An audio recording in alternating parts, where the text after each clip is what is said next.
میواره و خوش بینرین چارپل مدیا و پیف تیوی ام وک هر جاری اف هفتجی دیسا بمجارین بجارته و میوانین هیجا از هفکاری خواه ما مستعلباقی حسینی بوارانه میوان من دو برزی هیجانه برای کرم که ورنه استودیو بله مامۆستا شێرزاد مامسانی سەرچاوا هاتی سیاسەتمەدار و خۆرتەکی هێژا و چالاکی کوردستانیە و هەروەها دیسا یونس بەهرام دیسا سیاسەتمەدارێکی هێژایە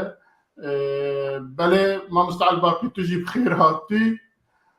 دیسا ئەم ji mêvanê xwe ra jî dibêjin ji temaşevanê xwe ra jî dibêjin hûn tev bixêr hatine sersera serçava werin û her wiha bi pirs û têbiniyê we ew ê bername me dewlemend be pêşiya ku em derbasê mijarê xwe bibin dê mamosta Ebdulbaqî Hüseynî her du mêvanê me bi we bide naskirin mamosta keremke سپاس که میرزا بگمان من ویدیو که یه پیشت پاش را میاد نه پیشی میوان خواه بدن ناز کرم پاشه همی بچن ویدیو مجال تمام قال لك سپاس بوتا تماشوان هيجا تماشوان بيف تي في وشاربل ميديا وانت بخير وخشياتن دميوان مي عزيز ايشا في خلك بمرب بارفكن و ميكارب تشتكي باش بو بيجن میوانم یه پیشی که یونس بهرم ببورین او نزاوگو کامیراوی تیگرتن و ودبه مخابن مامۆستا ببورین ئەگەر ڕێک جەموە هەبێ نزانم یەک تمی تەلیفۆنی لەخینت دەگرت بقوتەکە ئەس چاواوینا قوت بکەم کە نیکار بژمر لێ خینش بۆ نانە عاجز نەکرد دەی سەر طەیران فلی اوكي یەک سانیەکێ بەس ببورینن کە زەینمە سەر بۆ نەژمر لێ نەخینن تمام بله کرم که مامۆستا ئەزێ چاوا دەرباسی ببم بەس یەک ئالیم بکەن اما جور دەستێ خۆلێخەوە سیمبولا بالەفرێ هەیە باشه تەماشەوان هێژا زێ دیسا کەک زێ دەستپێکێ کەک شێرزاد مامسانی بدم ناسین ji ber ew serekraneyê çalakvanekî siyasî ye ji xelkê me yê başûrî Kurdistanê ye lê îro ro li İsraîl dimîne ew ji xelkê me yê cihûyên Kurdistanê ne di dema xwe de serokê civaka cihûyên Kurdistanê bû an ji ana ew e di navbera sala 2014-2018 de nûnerê cihûwan bû di hikûmeta Herêma Kurdistanê Kurdistana Başûr ji koka xwe me got ez bawerim til Hewlêr bîne kek şêrzad ne an jî li Kerkûkê bû tiştê ez zanim berê Hewlêr li Hewlêr dima îro ana til İsraîl Tel Abîb dimîne ez bawerim malek tel wir jî heye الناس لإسرائيل دمية الإسرائيلي بله مامۆستا شێرزاد لیکۆلێنڤانە gelek لیکۆلینên wî henin derbarî kêşa Kurdî werwekî dijî dwarê diplomasî dinivîsîne bi gelek zimana zimanê Kurdî, Erebî, İngilîzî ez bawerim bi İsraîlî jî dinivîsiye ev tenê zanyarî derbarî kek şêrzad li gel me hebûn ez ê vîdarim got tiştekî zêde hebe kek şêrzad paş re têş temaşevanar bêje her wekî dijî kek Yûnus Behrem ji xelkê me yê Rojavayê Kurdistanê ji bajarê Serê Kaniyê ku îro dagîhatî dagîrkirin ji alî Tirkiya ve û çetên çekdariyê Sûrî çalakvanekî siyasî û diplomasî ye nivîskarekî bi rastî îro navê pirtûkê xwe min gotin hejmara we gelekî tişkî balkêş e got bi zimanê Kurdî û Almanî dinivîsîne heşt pirtûkê wî bi zimanê Kurdî henin û 23 pirtûkê wî bi zimanê bibûrî heşt pirtûkê bi zimanê Kurdî henin û 23 pirtûkê bi zimanê Almanî henin ji mêj ve li Almanya dimîne îro bi Almana danûstendinê dike û gelek mesela ser mesela peymana Lozanê jî radweste û gelek محاضرەی ویژە سەر هەنن بەری وێ خوێندنێک باش کرد بوو وەک رادیۆلۆگیە خوێندبوو تەختۆرەیە شەعە لێ پاشرێ چوو بەشێک دی خوێند لێ زانینگەهێن ئەڵمانیا زانیاریان سیاسی خوێند ئەنجڤاکی وێن یاسایی وەگۆمەگۆت ji ساڵە 1985 لە ئەڵمانیا دمینە وەکو ئانژە میدبین خۆرتکی چالاکە دێوارێ کێشا کوردیدە ئەف هەردوو زانیاری تەنێ جەمە هەبوون دەرباری کەک شێرزات و کەک یونس زەویدارم گوت تشتێک زێدە جەم و هەبوو مشتەمەشەوە نەڕبێژن و تشکتر نەبیژێ کەک مێرزا دەست بە پرۆگرامی خۆ بکە کەرەم کەک مێرزا بله و دیارە tiştekî ku lê zêde bikinîne malata ava mamosta Elbaqî em pêşê ku em derbasî bername bibin di derbarê mijarê me de kurte vîdyoyekî heye em wî kurte vîdyo jî bibînin paşê jî em derbasî mijarê xwe bername xwe bibin. Belê. بله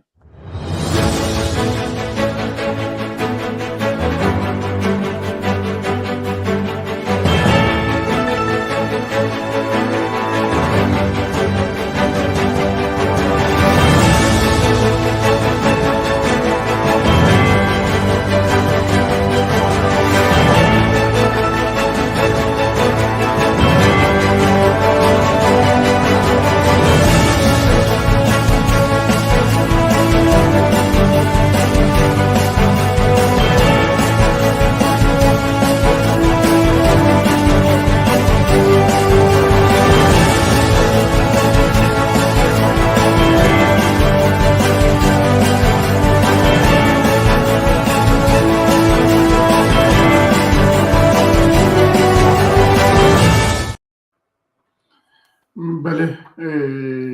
ما مجاری خود دید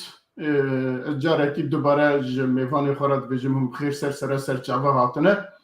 مجاره ما اوله کن دبینن مجاره جوینا لوتکیا هفکارن عربینه که 19 مهدا جویان و هر وها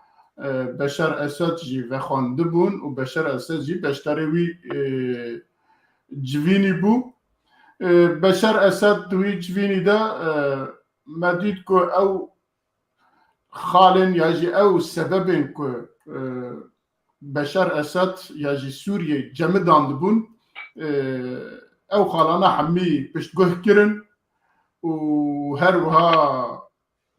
او باندورا او کن امریکی کو جرات بجن چی بو ناوی جرات قیصر او کن قیصر باندورن قیصر اویجی پشتگوه کرن ور حاصل بنا کو چا قد تشتکی نبیه بشار اسد برن جوینا خو هلبت تو جوینه دا گلکش هاتنا خفتن اکو هاتیه مدیه که مجی خوندیه یا جی مجی دیتیه دوی دا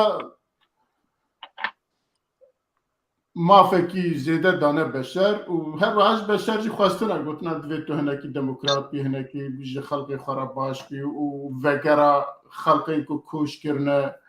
آسان بکی گرتیا بردی و فلان و بیوان لی واخیات که لی یا هری گرند دوی جوینی دا که سروکی اوکرانیا کو برن لپیش قابل حمید جیهانه دناف کمکار عربی دا دانا خافتن و جرا چپکا کرن لیخسن ای کل گل جلوی بون ای کل دش بون جلوی بون ای کل بیتنگ بون جی اوانا جی دیسا دوی جوینی داون لگوداریا جامیر کرن او جی گوتنه خواه گوت و هر وها درکت شو اجازه جنابه و بپرسم سرطه از ماموستا یونس بهرام بپرسم او جوین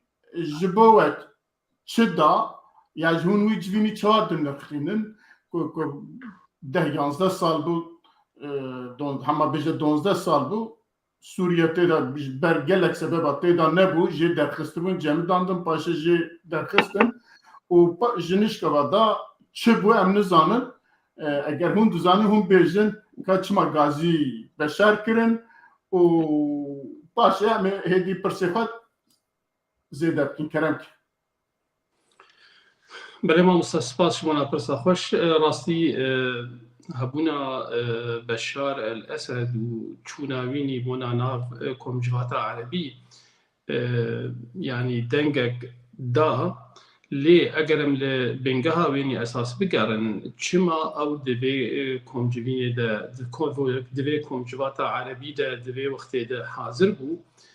ئەمێ بنەڕن کە ئەو مەسەلە نەژە هێلا کۆمجڤاتە عەرەبیە بەریارە کو هاتی ئەستەندن و هۆلێن کو هاتن ئەستەندن و ئێ کو هشتێک و ئەف کۆمجڤاتە عەرەبی تایبەت بێە لە دارخستن و بەشار ئەسەد بۆ ناوێنا بێ داواکردن جهێوێ ji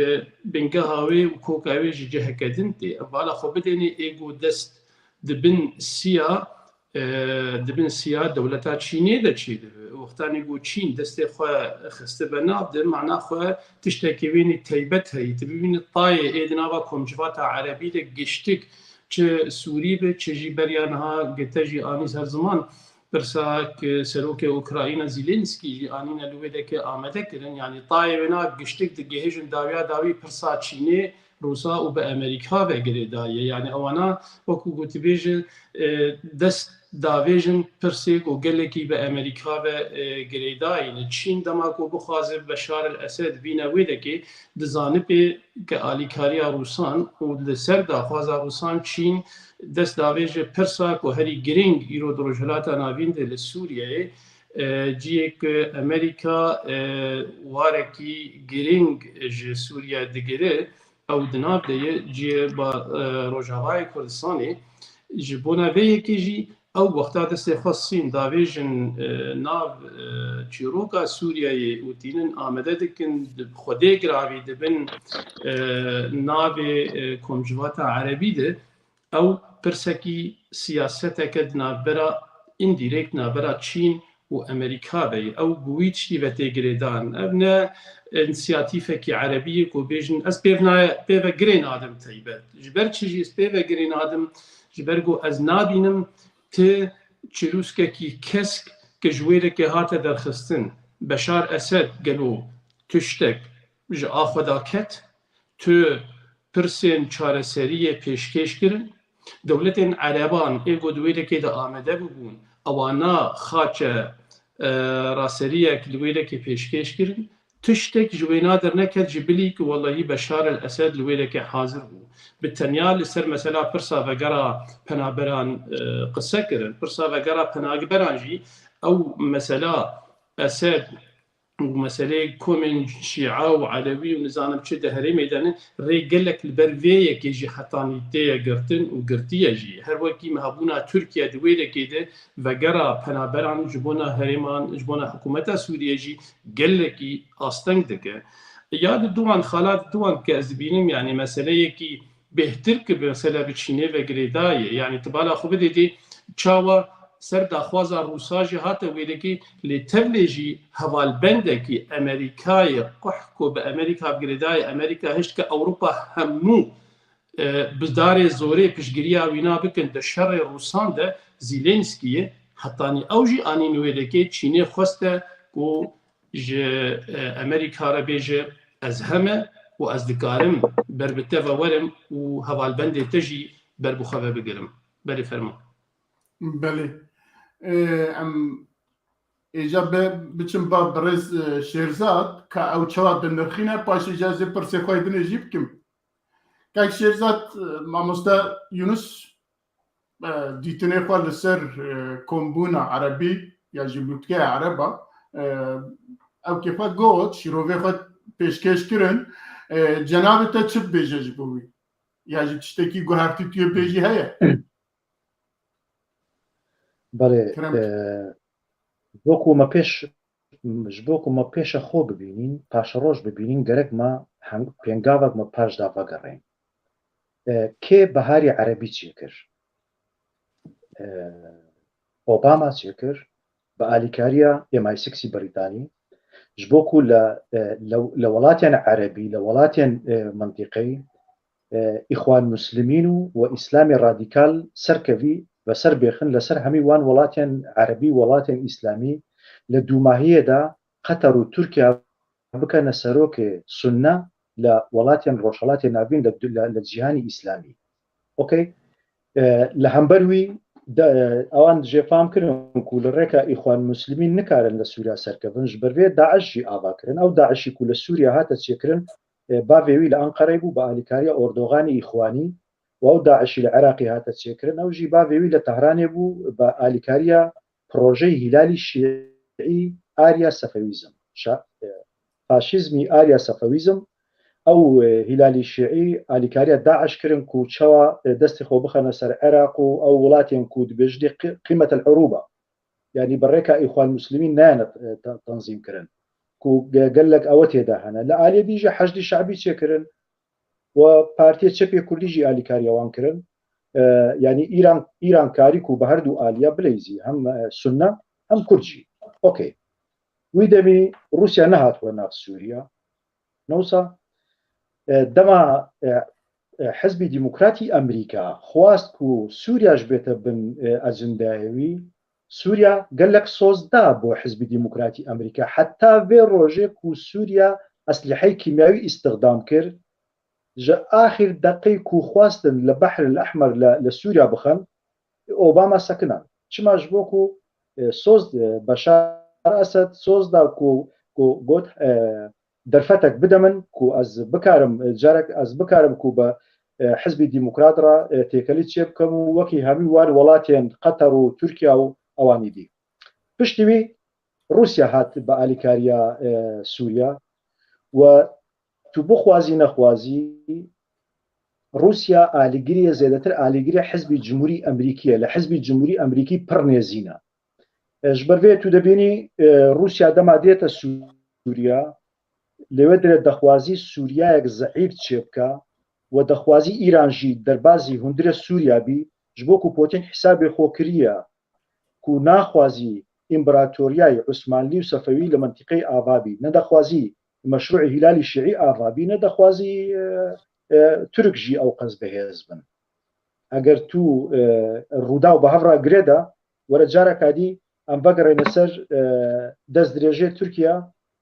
و چاوا ڕووز ڕێدان رووس خواستن تورکیا نابێوی خراپ بکەوتە ناونەتەوەی و لە ئالێ دیژی ئالیکاریە سووریا کردن و لە میلەتێ خۆ بخە بە هەمینەوەکی. ئۆکەی لەوی دەمی ئیران لە بندەستێ حزبی دیموکراتی ئەمریکا و MI6 بەریتانی بوو دەفام کرد ینی دەما ئۆباما دەچی کێ دێتە جێوی دۆناڵد ترامپ دەما دۆناڵد ترامپ دێت کێ دێتە کوشتن سەرۆکێ هەردوو داعش هەردوو هیلالی هەردوو ئیمپراتۆریای سەفەوی و قاسم سلێمانیە ئەوی دیژی ئیمپراتۆریای عوسمانلی ئەبوو بەکر بەغدادیە تو ئەو تشت پڕ زەلال بینە بەرچاوێخۆ و تو دکاری ئەو نەخشە پڕ خۆشت ببینی سووریا بووە فەرمانبەرە مۆزەفەک لە مۆزەفی رووسیا ئەو قەس زەعیف بوو ئەو قەس پارچە پارچە بوو پۆتینژی ئەو تش دەخواست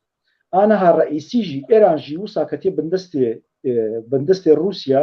و دەخوازن ئیرانەکژی پشتی دووماهی محوەری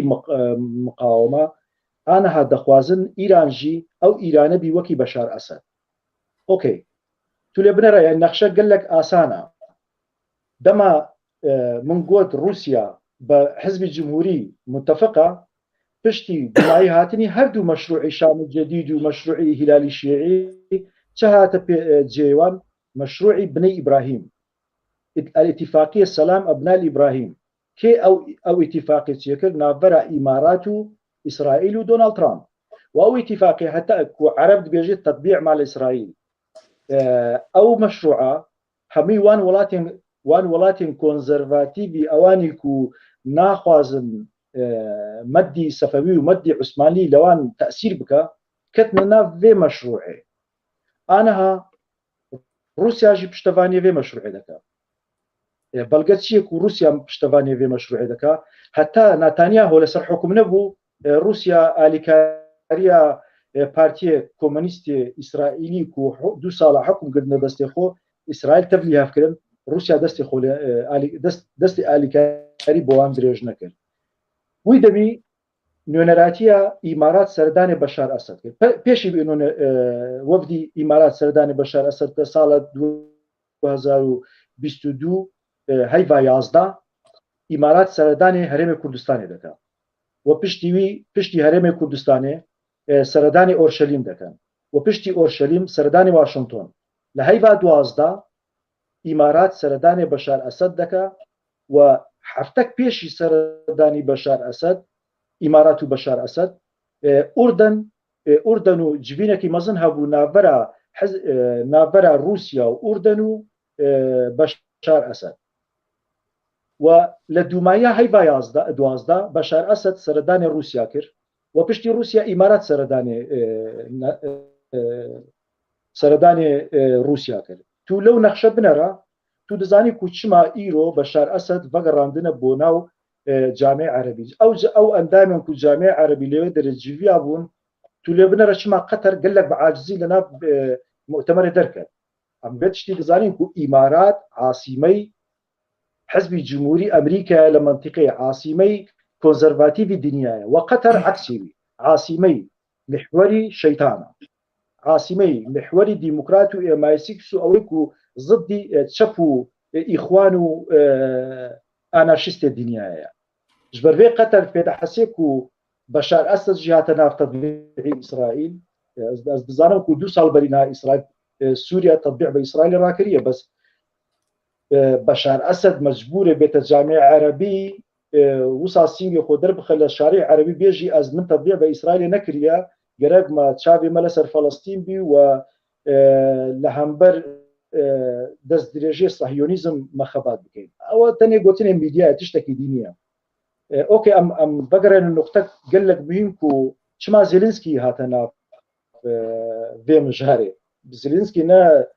علاقوي بالجامعه العربيه بوان تشتانبو لجبوكو بايدن زيلينسكي خابان جبو الشر لهمبر حليف الجمهوريه بكك وحليف الجمهوريه بوتينا دخوازي او شر اوكرانيا وغوزي بو روشالات نافين او تجدبينك او روجی کو شر اوکراینیا دوماهی دی ایران پارچه پارچه دبی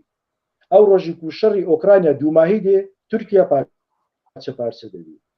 و بایدن جی ویتشتی دزانی بایدن انا ایران خسراندیه و سوریا جی خسراندیه و انا هف پیمان جمهوریه لروشالات ناوین زیادتر مزنده بن لاوروبا جی یعنی نمونه بو تبینم لفنلندا بخون خیال جی کنزرواتیف سنه دکتن لفنلندا انا کنزرواتیف سرکتن ليوناني دوروش برينها كونزرفاتيف سركتن كشي احزاب يساري قال لك خردبون لايطاليا جورجينا ميلوني دنجي ان مزن ديني وكي كونزرفاتيف يعني تشانسال تشبي ايطالي مالا ايطاليا خراكربون وماكرون جي تولي بن رديسان اوجي ولا اسرائيل يجي ديسا كونزرفاتيف وسايونيزم سركتن او نقطه بي بچوكي بو سوري روجاوای کوردستاني و بو سوريا و بو هرم کوردستاني تو نتيجه وی لمعبر اسميل كادبين از لبر نقطه دادن پشتيم بگرن سر بله گلکی سپاس بو اوته شیروونته با استم جاردم تم با ماموستا یونس دوردا لوتكي عربي هاتا باهف وريدانا بشر قلت هرم فات شتابكه و امي بشكريات تبكن امي سوريا جنوبا افا بكن وفلان بيفان دفرد امرن سر اخوه الروجافاي كردستاني برامبر فيا ازيد نيرم كو وك هر تشتي دحمي بوياري دا شوا دو نيرين هنا دو نيرين جهف جودا هنا كو نيرين كي رده نيرينا كيجي دبيجا ام تكرم ببشرة بچن فياجي باخفن بديتنا ما بشر باش كريه كوتشيه لوتكي عربي تدا جوين تشيك ترلي جوينا وان بيه و هر وهاج بو مخرابنينا باشترت بيجن جناب تشاشي روبت كفيا يعني دي كرت چبكن دوردا دوي چبكن يعني دنيرين عمد ماموستا مثلا چونا بشار بونا لوتكا عربي يناجينا چونا وينا لويدكي در حال برسا كردي ده از نبینم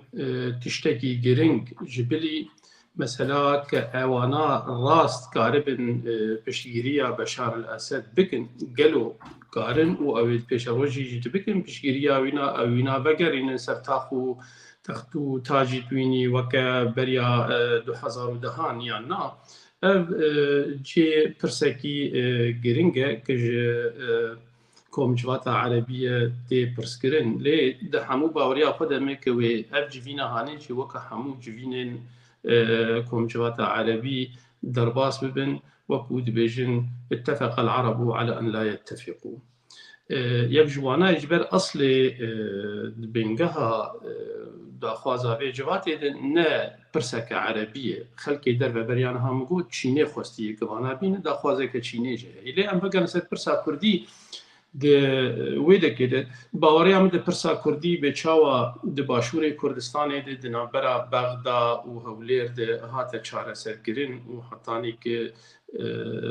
هريما كردستان وك هريما كي دناوا دستور عراق دا هات ناس كرين وانكر كرين از باور دكم يا مجي د روج آباد او جعينه تشتي يعني برسامه داويا داويد نابرا قامش لو شان دكرك بي چاره سرگرين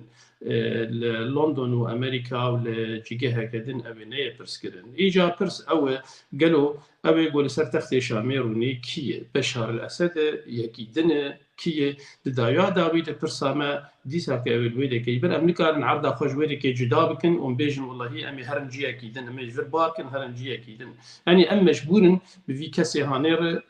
ايجو دو بيشاروجي دل سر تختي شاميروني بير شركاتيه كي بكن هفكاريه كي بكن تاغم كارن برسا كردي ويده كي چاره بكن بدا خوش بركو مد افجي جريداي هبونا مني في هرمي ده يعني عندنا برا تركيا وإيران وعراق وسوريا ده هاتنا برشكرن وبرسكري كمان يروج أبا بوان برسكري كي تجي في جريداي يعني جبرتو جهيل عدده مثلا الداخوازا كردستان كسر بخو يكبوي وآزاد برسكة قل جرانة متيت دماغ براين مني باشور بانجل ريفرندومي كرن وخواستن كردستان الاشكره بكن بچه اواي هر کس لدج دركت جبر في كي جان بيجن الا تشيروكا ما دبيل شامبي بخوتن هوالندن او برادرندن ايجو دبيجن نا ولدجي في تشتينه از باوردكم جريدان اواني بدولة هرمي وكا تركيا وكا فانسا وهبونا وان دنافا وي ائتلافا عربي قد برسا كردي اصلا ناس ناكن ونجي بناس كرن نجي قبول دكن د بيشاروجي ده نابينم دجيه خود ونجي راست بينم راستي جبركو او اصلا جيكو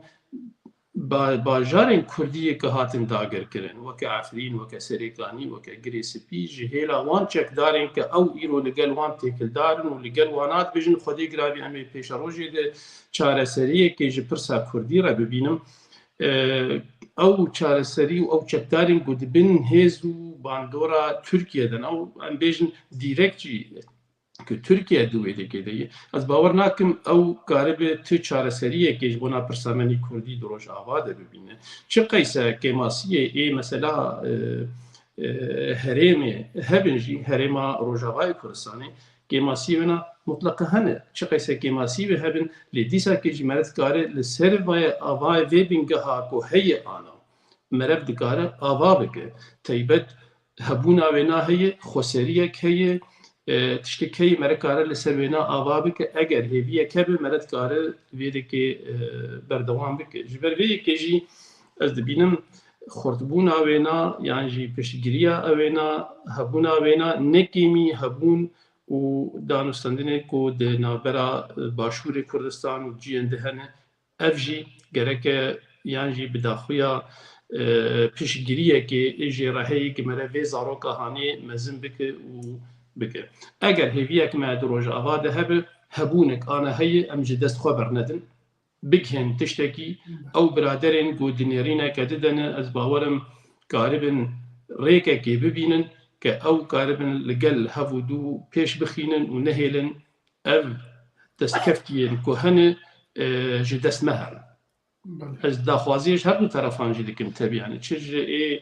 ربي بري أخو سر تشج هوال بندين ده ك نيزيكي هفودو ببن جبر چاره از جی پی و نابینم اف خسری گرج دست مهر هیوی و چروسکی کوهن و دست ما کرداد و کل کی قناغه کدور و درباس و اگر کاربن ام دوباره دیسا که بنا بدست خو بخینه و دست کفتنی بله گلک تو پرسکیدن جناب تو اوروپا دجی و سیاست اوروپا جی باش دزانه اوروپا گداریا وی جوینا لوتکی عربا کر و بتندید بجا ام لدجن ایجا ابا چه قاسا اوروپی چه قاسا دناوی کاری دانه و چما لدجن کل دج نبنده چبه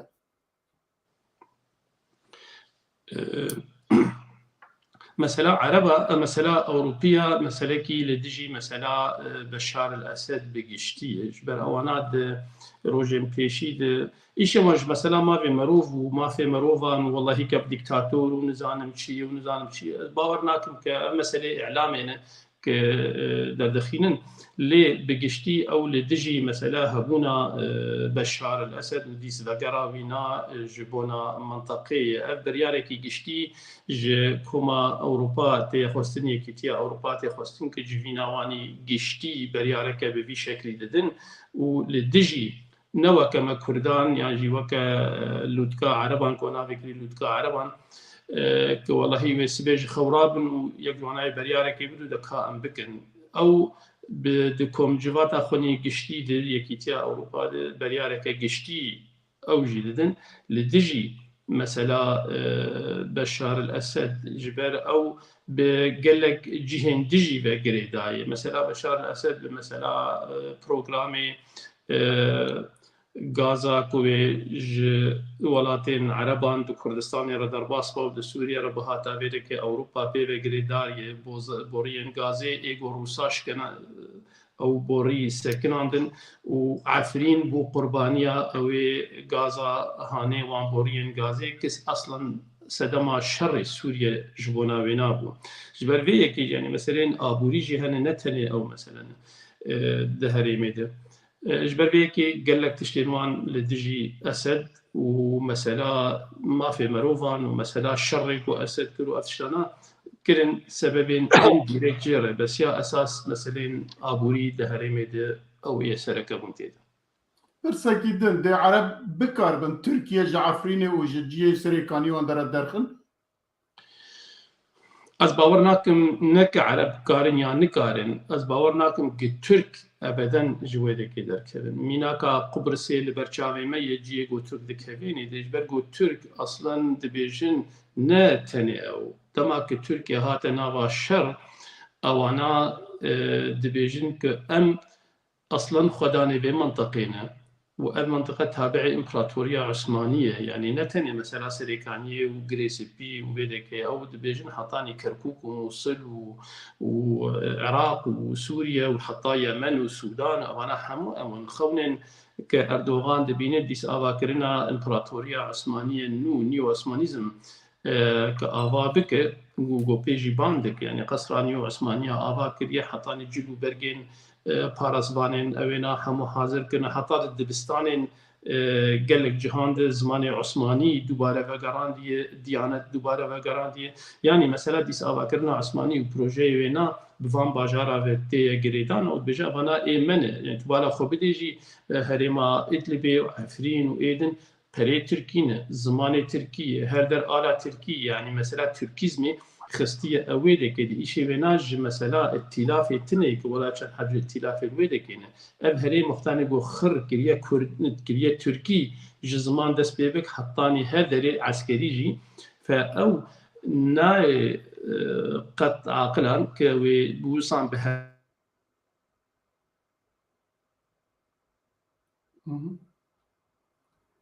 كد لوتكا عربي دي يعني كونجواتا عربي دي جي بحث ذكرن انه پنابران وگرینن او بخوجي دسكفتين ترك دخوازن وان وگرين وان دوباره ديسا كد منطقه كردي دي يعني اف هرما كو ايرود بندست اداره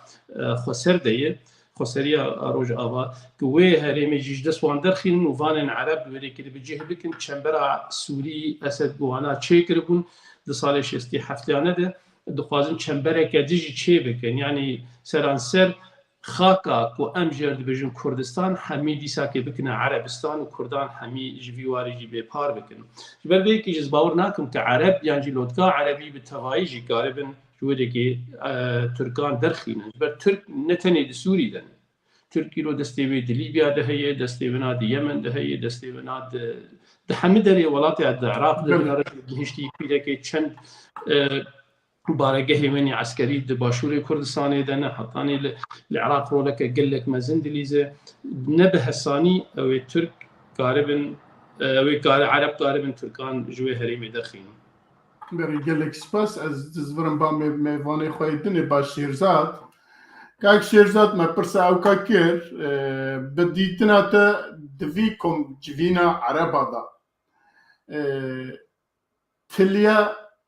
ئەمریکا چ قاسە هەیە تێدا یاژی تێدا هەیە تنەیە ئەمریکا چ قاسەت کارەوی بکشینە ji bo berjewendiya xwe ya jî li diş xwe û a dudiya jî her pirsên ku min ji birêz mamoste Yunus kirbû ewan pirsa jî ji bo te ne jî kerem dengê te nayê dengê te nayê 2022 ما دەنگێ من هەیە anha deng heye tamam baş ما دەنگێ من زەلالە tamamen ئەلۆ ئۆکێ belê من گوت ji bo ku tu zanîbî ku Amerîka ji bo ku tu zanîbî Amerîka tiliyewî nav vê îtîfaqê navbera Beşar û welatên hevpeymanî meşruî Selamî Birê İbrahîm da heye yan tune gerek tu salek paş davegerê wekî niha jî min got ku îmarat serdanê Esed kird û lêwê derê jî gelek îtîfaqat hate kirin tişbîr neke wî demî Fox News, New York Times, Washington Post, CNN hemî dest bi hemle kirin ku o hemle heta Hizbî Demokratî Amerîka jî pê hate xapandin. Wî demî Hizbî Cumhurî Amerîka wisa kirin ku Beşar Esed li micrîmekî herib تحویل بکەن بۆ مافیایەکی مخدرات وی دەمی gelek مەقالات لە هەمووی میدیای ئەمریکا وسا هاتە بەڵاوکردن و بەشار ئەسەد تیجارەتی حتا ئیرۆژی تەنیتیە لە با سیاسەتوانێ سووریا وڵاتی عەرەبی بەشار ئەسەد بەچە هاتیە نیزامی ئەسەد بەچە هاتیە ناسکردن نزار نوعک مخدراتە نابێویژی چییە کەپتاگۆن ئەرێ ببێژن سیستەما کەپتاگۆن او ميديا او حمله اعلامي او قصد تاثير لعالمي سياسه عربي اسلامي كرك وحتى انها جبير كنكو بشار اسد مجرم الحرب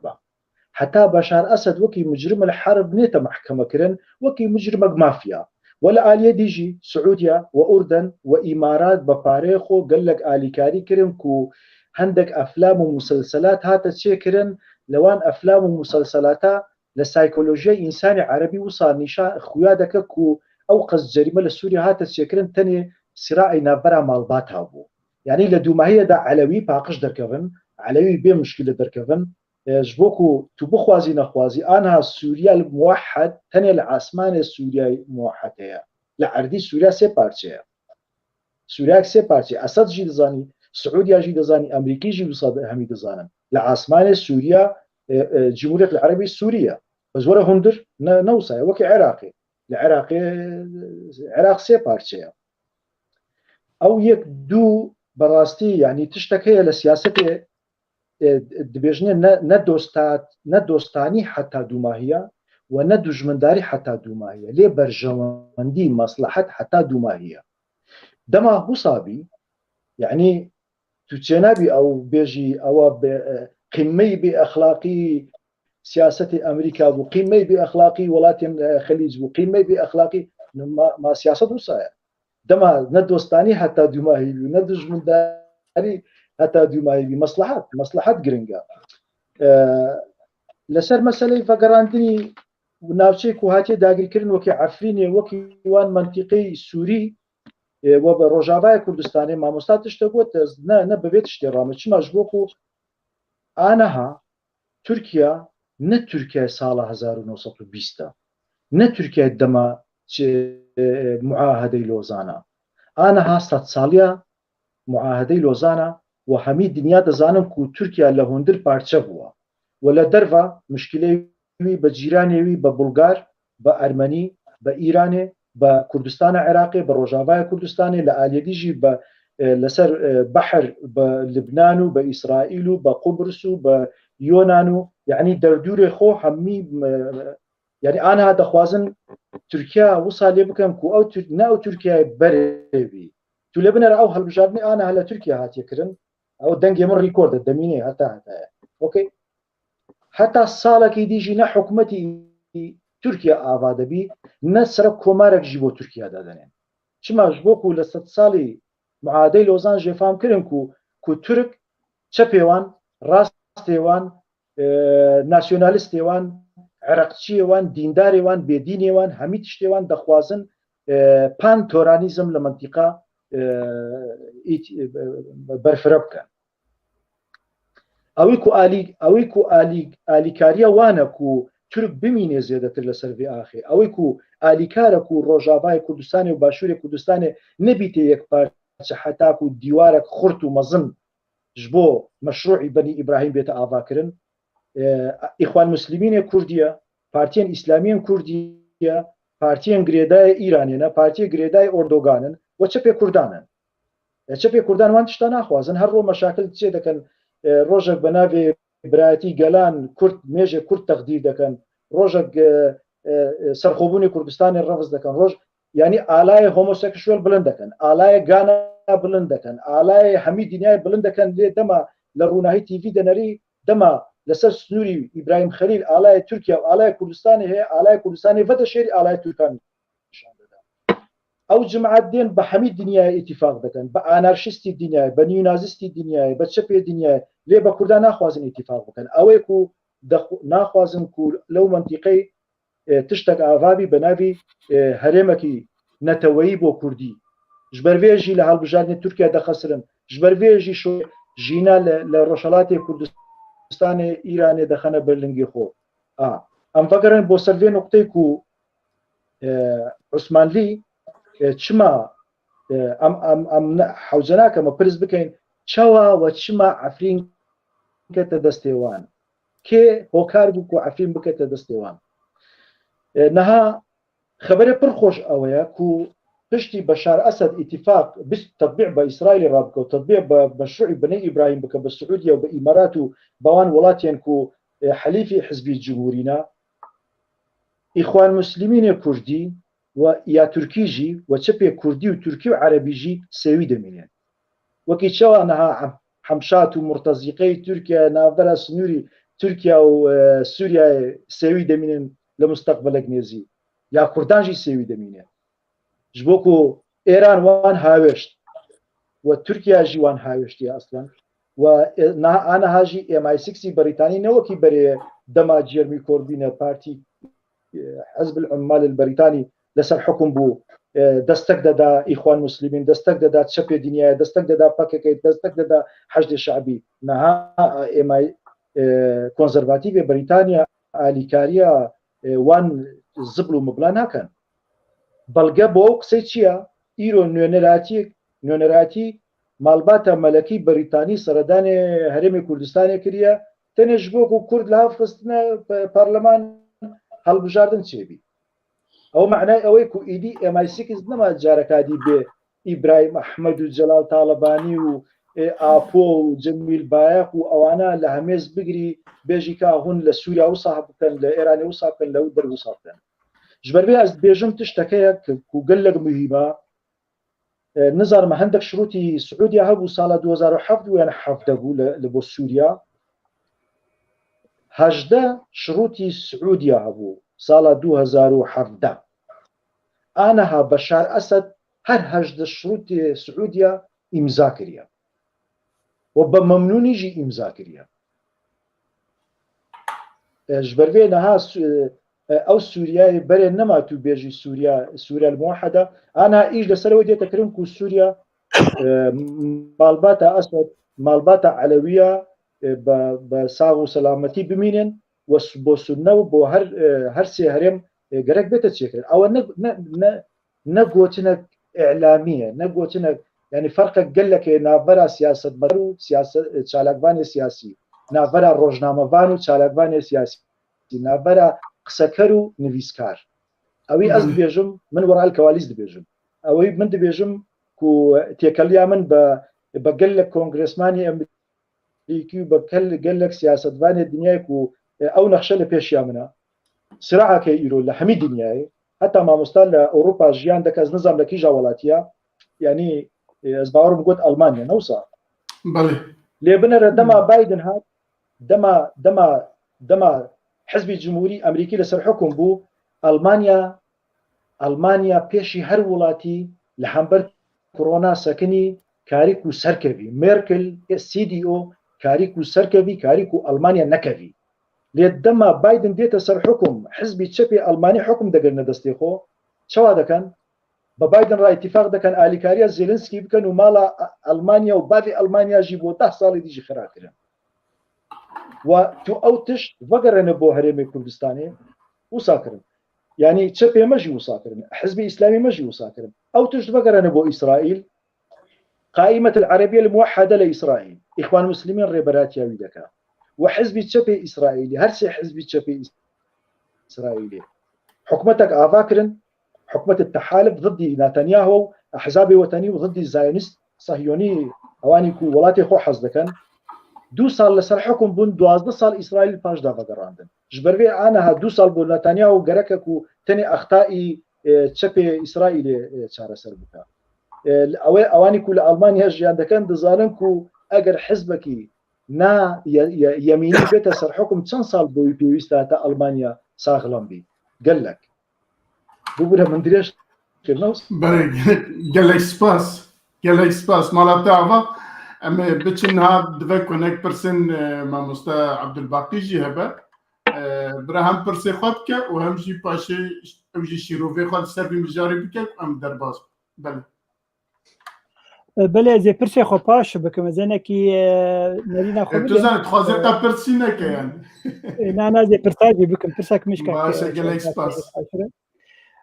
كيف عمتي قلت قال لك جهد دميفاني ما در هلوستك من هي بانجي خندنك منج دي منع سياسي هي بلكي ينكي برواجي حردو حوالا به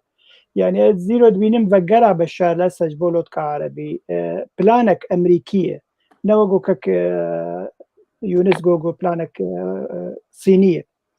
شاوا إيرو أمريكا هلوستا خد دخو ياكرن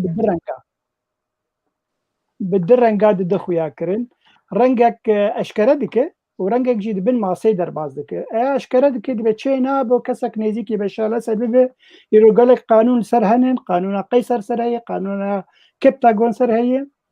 وكد جانا قانون در خصن يا داوي كونغرس امريكي كو كسك نيزيكي في ريجيمين در ريجيم بشاله سج بدسي بخوينه قالك تجيتي خصن حتى غير بكر باشم كارن وي بگينن انجي وگرين لوتكا عربي چما وهادك امريكا از باورم بلانك وهي ناخذ چاره سرکرنا سیاسی لسوري بدست روسا و ايرانيا و تركابه تخوز بدست خو بدست عربابه وبتشتكي باش يعني اگر بيكرن بيش روجدك باش او جيب خو يعني تشقى شروفه بك ودي ساجي دري امريكا چاره سرکرنا قبل سوري ودري امريكا ده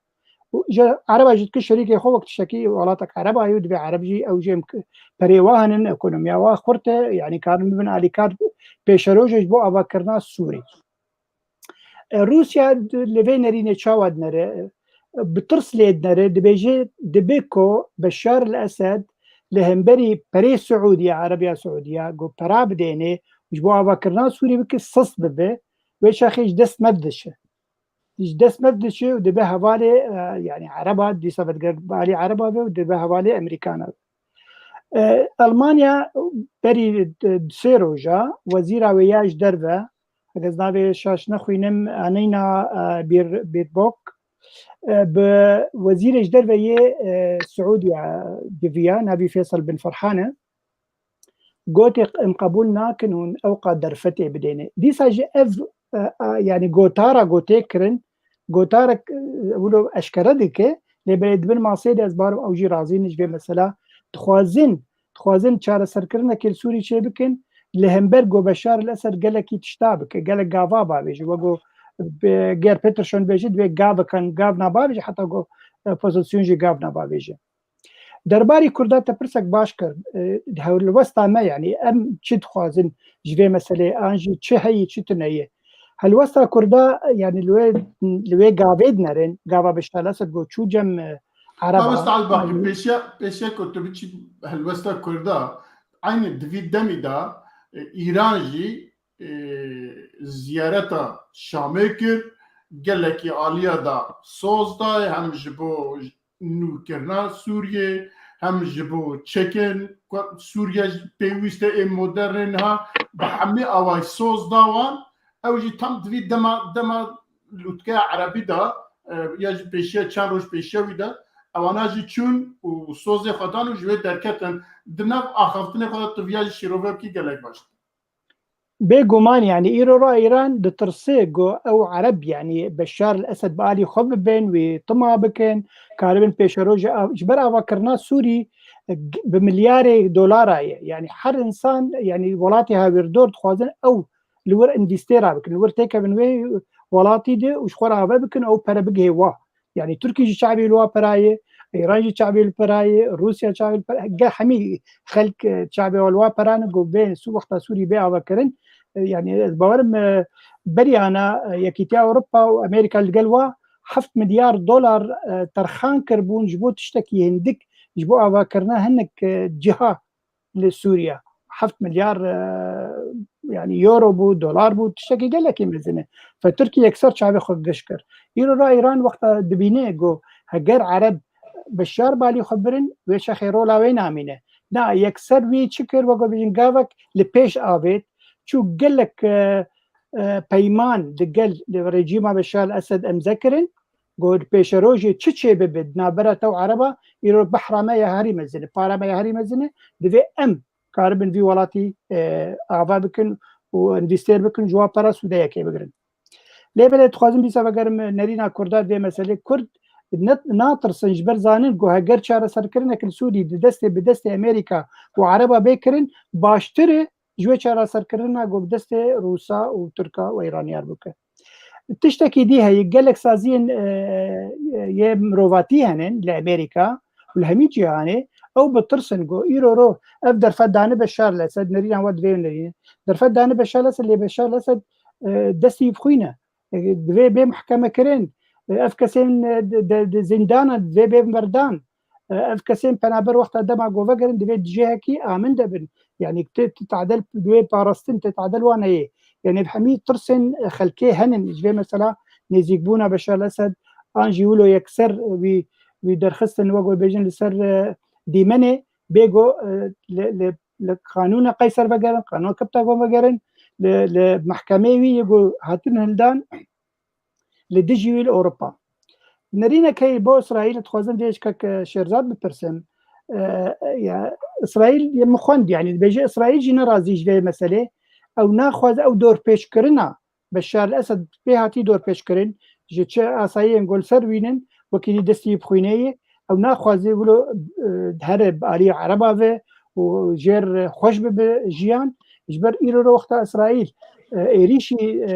امبيجن جهن ايرانيه لسوري دكن بعرب دنجن بس وقت عرب بشار الاسد بين بالي خو في شيخ كارن دنجي خوالدن بهم قبول لكن اسرائيل في شيخ قالكي لا خاكا سوريخه يما بنرينا زدخوينم نظامك شيرزات نرينا كويديها بنرينا اسرائيل درباري بين زيقبونا عربا بشار الاسد خسكا بين زمان وسباس بله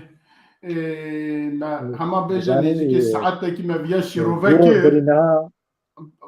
كاك شيرزات بس ساعتها كي بيا شيرو نيجي ساعتها كي ام قلتني خو اجا كرت بگرن دي باش بكرم دزاني ما مستاس يعني اگر تو دنگه من هي بله دزاني اگر تو بخوازي ليكولين يعني وكي سياسة مدار باخ گرکتو نيرين اخو همي بيجي او نقشه همون نشان بده بس وكي ميديا كارك تو باخ في تو دكاري ب 5 دقيقه ب 3 دقيقه گوتني خو همي خلاص بكي دو روج بري نهار روجنامه اسرائيل هيوم ويدود حرنوت هەردوو ڕۆژنامەی حکوومەتی تش بڵاوکردن تش نویساندن گوتن ئەوە مشکلەکە ناوبەرە عەرەبە چما وسا نویساندن ji bo ku wekî carekê min got li dûmahiyê de Beşar Esed mozefek li mozefê Rûsya û îtîfaqê Netanyaho Putin gelek xurt e û eger Putin nebî Beşar Esed derî asmanî li İsraîl venake ku mala Îranê xirab bike li hundirî Sûriya. Putin de xwazî ku محوري مقاومة ضعيف بي دي تشتاق نميني بنابي محوري مقاومة بوتين دي سانجارك دي تشوا سوريا ضعيف دخوازي وساجي إيرانك ضعيف دخوازي جبروي بو إسرائيل تطبيعي سوريا تطبيع كريبا إسرائيل تبو خوازي نخوازي هبوني سوريا كي آرام بو إسرائيل قال لك تشيتري لويكو سوريا تغلي هاب يا سوريا لبندست قطر وإخوان المسلمين وعثمانيزم وصفويزم دابي بالعكس اگر لبندست بوتين بي اگر لبندست امارات بي قال لك تشيتر بو اسرائيل واسرائيل دزاني يعني از دخوازم لاسرائيل دور كفم بمسار هرم بمسار كردستاني لسال 2013 مقابله كان مسعود بارزاني لقناتي الحره ولا 2018 للعربيه دي صحف فيفينا كيوي مقابله كان مسعود چه کردی روجاوا را دبیجی لهمبر نظام اسد کاتو وگر ارشیف دبیجی ام نخوازیم کرد نبی بیت ستمنی و نبی بیت در دست نظام اسد یعنی تو نبی با کویلا نبی با آغا او استفاده وی گوتنی کاغ مسعودی بو ایرو درکد تو نبی کویلا وان نبی جعشوان معاج لوان بستینی و خوارن لوان بستینی و مربعاتی امنی بپارێزی و زندانی سیاسی کوردان ناو قامشلۆ بپارێزی و سوپای پاسداران و حزب الله بپارێزی و تو نەبیە دەستەکژی نەبیە یعنی بێدەنگ بمینێ بێ مووقف بمینێ نە ئاغا نە کۆیلا و ئەو نە ئاغا نە کۆیلا وسا لە بەشار ئەسەد کرد و پێ بەحەسیە کورد ملتك عاقلا كرد ملتك سياستوانا كرد ملتك كو بشار أسد لمستقبل بكاري كو سيقتا خو بكردا بيني أري قال لك كرد ضعيف كرن قال لك كرد ذليل كرن دما دشون لسب لك سبي بو بشار أسد إمزا كرن بس دي سانجي بشار أسد جفام كر كو موقعي كرد لمشروع بني إبراهيم موقعك قلك بلندو قلك بهيزة لبنرا هر دمكي تديد نيشيرفان بارزاني يعني مسرور بارزاني سرداني إمارات يعني سعودية يعني بحرين يعني أردن دكا وكي أويكو سرداني أورشليم كربي بو يكتشتا لو دمي لبنرا كو مخططك سياسي مزن لمنطقي هي أزامي تشتي غرينادم بمشروع بني إبراهيم لإيرو لمنطقي مشروعك نمايا وكي ما مستاقوت مشروعي عثماني تشتغل ما بنابي مشروعي عثماني انا ترك دز بكومي خو قرتنا بانيبا ايراني جي كتير بندست روسيا نها يعني اونيته وكي بري دما محوري مقاومه خربو دما اري انا جيش تركي لهرم كردستان يجبو جيشي هافيماني ضد داعش اگر او قرار نبي بابي تركيا جي نكاري بسري خو معسكر فكلا هرم كردستان جبر فيز بيفي مو قال لك جي اسرائيل لمصلحتي خودنا ريلي بنرا يعني شلو 8 ساله او بو 7 سال 10 سال يعني اسرائيل ساله 68 حتى ايرو عره يعني باسواني بر باش بوما مالا اسد بو اسرائيل باسواني بر باش بو سوريا كتناب أزمة قلب مزن يك صاروخ بآلية إسرائيل نهار يعني ما لا من يزي حدود إسرائيل سوريا بزاري ما كان كيلومتر يزين لسوريا ولبنان دي سانجي إسرائيل ناخوازي حزب الله لمنطقي بقوات بالسبع دوز بأجر اتفاق بشار أسد را تطبيع بك والريكا حزب الله جديد تقرتن دي سامن دريش كده قالك سباس برز يونس اكوي وهنا السربي مجاري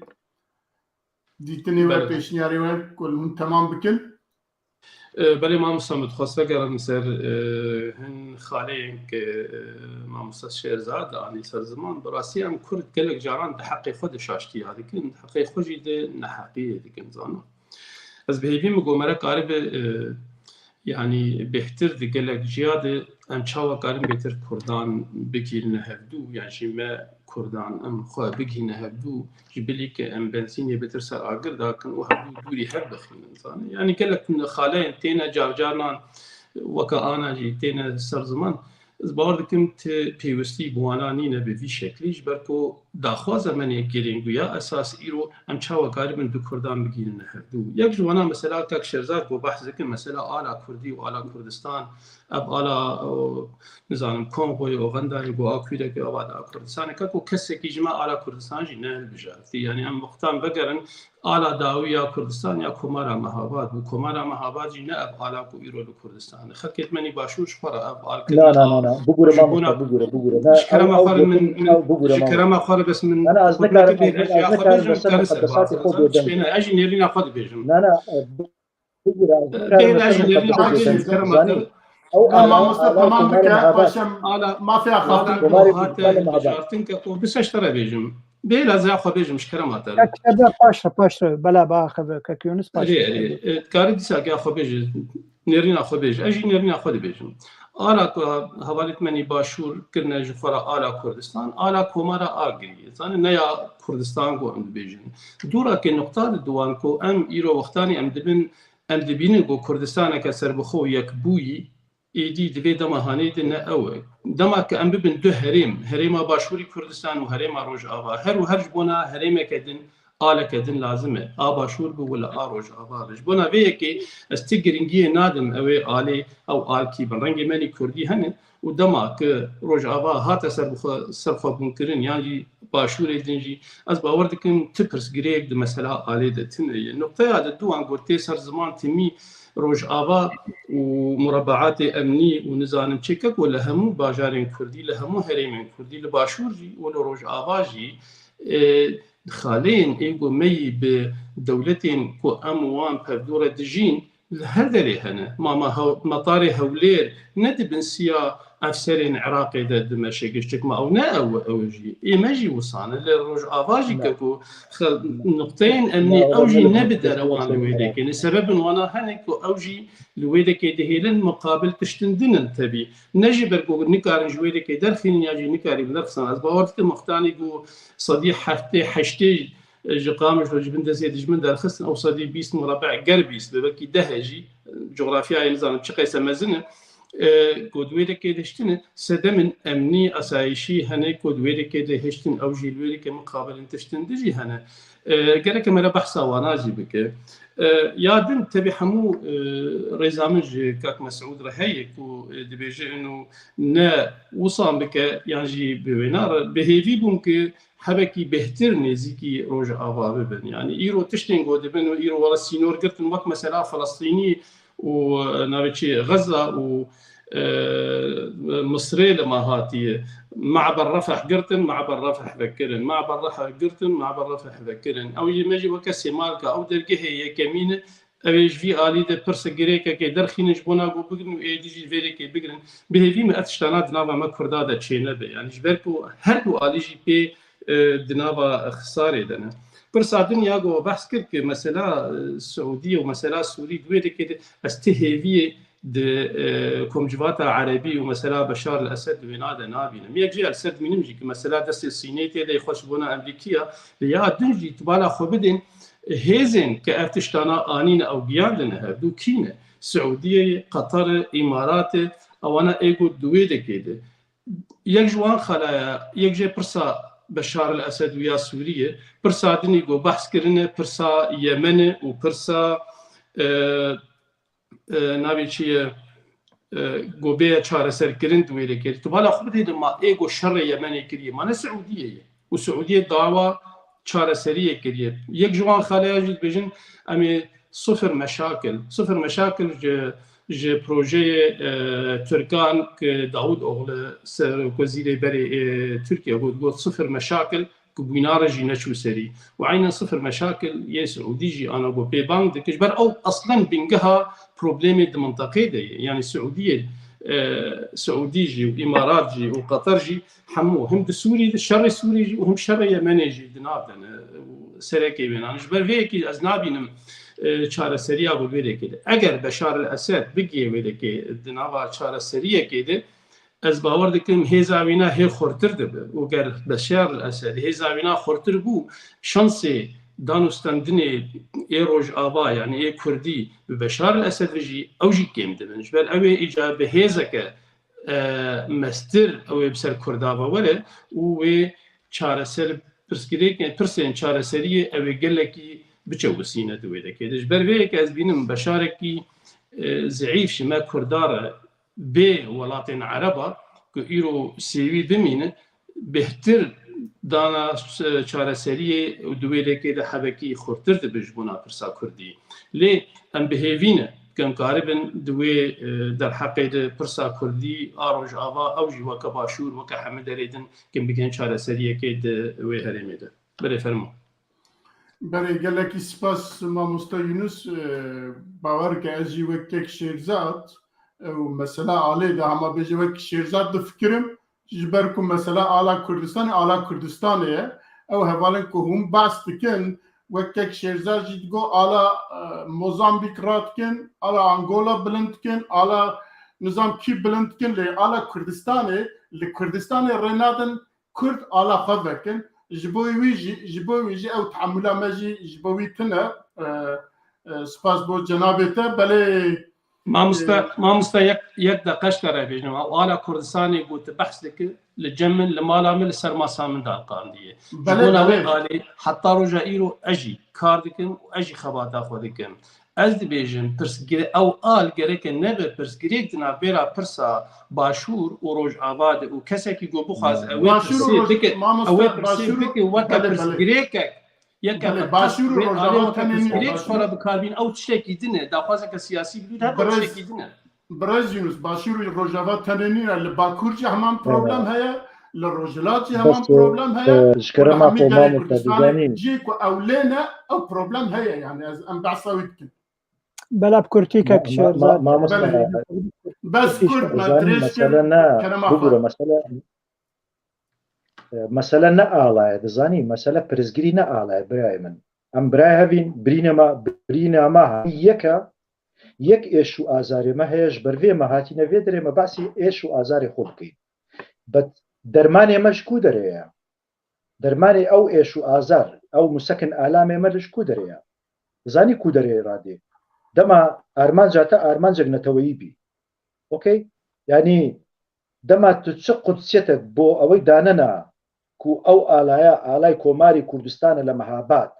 ترابي آلاي الدنيا برابكي بس باورياتا بفي آلاي نبي ترك جي باورياوان بفي آلاي نبو وإيراني جي باورياوان بينيا وعرب جي باورياوان بينيا اوكي نبي كردستان نقالا كوماري مهابات وكانو تشبوتا نقالا كوماري نا كوماري مهابات اما نا ما مستا آلای کۆماری مەهاباد نییە ئالای کۆماری کوردستانە لە مەهاباد اوكي ئالای کۆماری کوردستانە لە مەهاباد هەرە دیرۆک بخونە هەرە وەرە فۆتۆگراف ئەس لە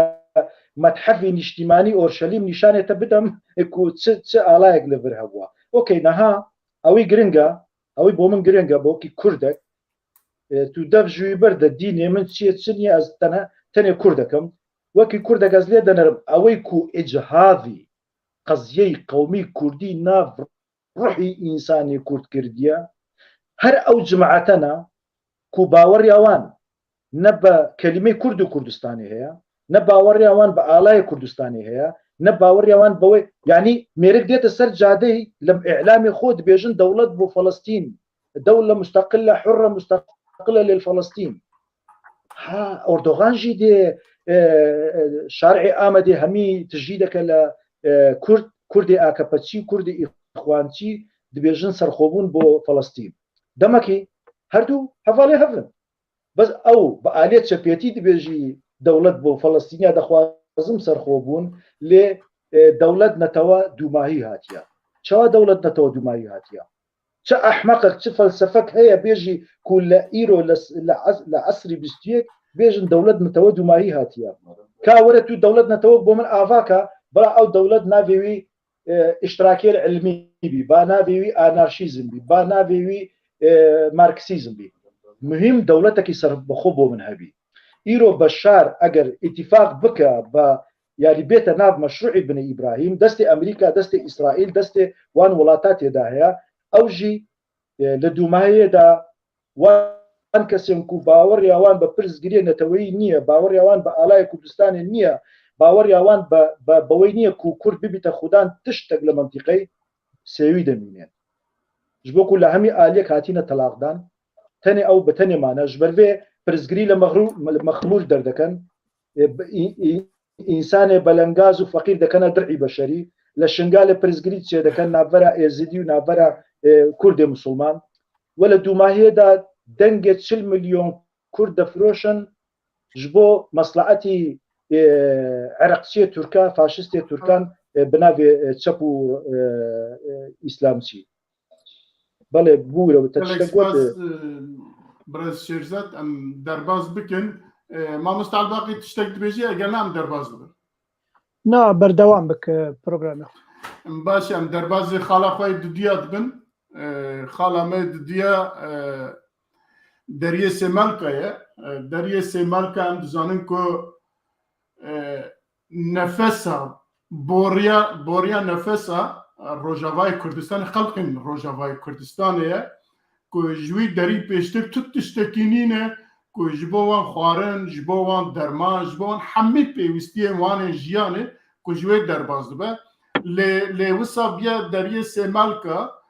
روژه جارک تبید دو مهوبو باشه به بحانه که جارکی دنجی او دری هاتا گرتن ایجا اما از بخاطر ناكين يعني البت شيروفي ما ديتني ما او كما السرويه هي لي او كسن كجبور روجافاي كردستاني تيت كوشن دبيجن جبور روجافاي كردستاني جبور خلق كردستاني جبو برجواندين و هرمي ام كاردكن وي دريجي جاري كي ببهانه كي او كي ددنا گرتن ياجي تي گرتن از خوازم وي جواب بپرسم اما ماموستا یونس بحثا داری که برای اماجی کشه مهه مثلا داری که چما تیگرتن ام دزانه که بلکی 10 جار دوی برنامه دا ملسر وی داری شیروفه کریه بیا مجاری وی برنامه بیا مجاری وی شاشی و هر همه جارجی لید نهرن که کیشه و پروبلم و نظام چه جالی کی و درته او عالی او عالی کد بجه از خود گرافیش با خلقن وی هرمی کار دکم جبو وان لویمه و چو اما برز یونس کاری بحث بکی هنک بله سپاس دوباره منت خواست راستی که پروگرام ما به و کسی که یک به پاریزوانی ویالی یکی ویالی بس اجبر نج عادت عمل راستی که دیت شتی بکم ند تو پروگرام داشتی لی دیار مجبور جانجی حقیقت کی بیجی به چاوی که لگور نیری نامن یعنی مثلا سه مدرسه منی حزبی هنه که کود کردستان ده ایرو اون یعنی برزانیزم آپوچیزم و طالبانیزم اف هرسی ایگو رول گرینگ آنا د نقش سیاسی کردستانی ده دلیزن و اواناجی هر یک جوانا دخوازی گو باندور آوانی بهتر مثلا کردی و لسر نقش سیاسی کردستانی هبن و اویا یا اساس سبب اساس تذكر كو اذي جاب تيبت جي ايدي دنابرا برزانيزم و اپوچيزم ده اف ترسكريك هي مثلا سينور ایجاج خوره هر یک جوانا جبونا گو باندورا کی بک کارک داخواز کی بک او داخواز نه به طری عالیه کی جوانا افکر نه اف عالی ونا أب آلي تم دايم أفي جناهكاره وأفي جناهكاره يعني دما في داويد وقتاني كبارلمنترين هذا بيج هولير نهشتن جو درباس من هرنا أوروبا أفاناجي برامبري وينا نهشتن كو هفالين مجلس الوطني درباس بن هرن مزايخانيا برزاني بوهداري بكن برامبري وينا سينور هاتا قرتن يعني تبالا خبدي دي مسألة إيشي ويناجي مسألة سينور قد اصلا جرك ايش بناجي تنب مثلا تو بعد مدرسه حزبين هر یک دخوازه باندورا خال هرم کی لجی کی تشتکی بك و هر دوجي گناهکارن دیاری ده جبر جرك مساله من سینوری افتشتن هانی ایش خواج مساله پارتیانه و سیاست پارتیانه اوانا نابن يعني مثلا هرم كردستان جي نه مساله کی هرمیه کی بریار هات استندن يعني حکومت بریار هات استندن مثلا بریارا پارتیه کی لدجی پارتیادن و اف هر دوجی شاشن كبو هر دوجي از بینم باندورا اینا لکردستان کی جی گلکی كيماسي والباشوري كردستان وهمجي لروجافاي كردستان جي باندورة كجلة كيماسي دليزة از بخون نتبل في مثلا بكار آنينا قامتشي سينوري بدجي حردو آليا يعني بدهان بالصدان نخوشي مال سر سينور اگر زونجينا وبمرن اگر بدهان بح تاجرت ملوي علينك ودفيالي كس خط برشين بركي خوارن نجيت اوانا برابر هنا عند باشور جي عين تشتجوار جي درجها كتجارتي كي مزنه جبر او جي دجي نتن روجا جي دجي جبنا اولو مثلا سينور وكم قلت يعني جريداي بده بارتيين سياسي لان باش يروج البرلمان تجبوناش بهفشن ما جبوناش بارلمانتري برزاني ويا طلباني دويركن قوسما وصان وانا بنا بكن بهفشن يعني افترس جريك ده حمو كردستاني ده هي برقه منابجن والله هي اضاياج برقو وصانه اجت هوالبندي بي الي بز قشتكي بخين مسربيالي ناين اس حردو مدرساجي گنهکار دبینم ده نتیجه هشتنا زاگونه کی گم ببینن سینور گرگه درگه سینور گرکه خطا کسور ببینن نبره باشورین هر دو پرچه کردستانی به نمل که هر دو پارتی آیجی نه پگیکی جی نه پیاده جی نه برزانی جی نه طلبانی جی سینور ملک ملت کرد او گرکه خطا کسور ببینن چه گروگف چه مشکله پروبلم دنابرا پارتیین کردی ده هم گرک سینور نه بکار آنین دیواری تصان دباوری آمده بله فرما دنگه تگرتی کک مرزا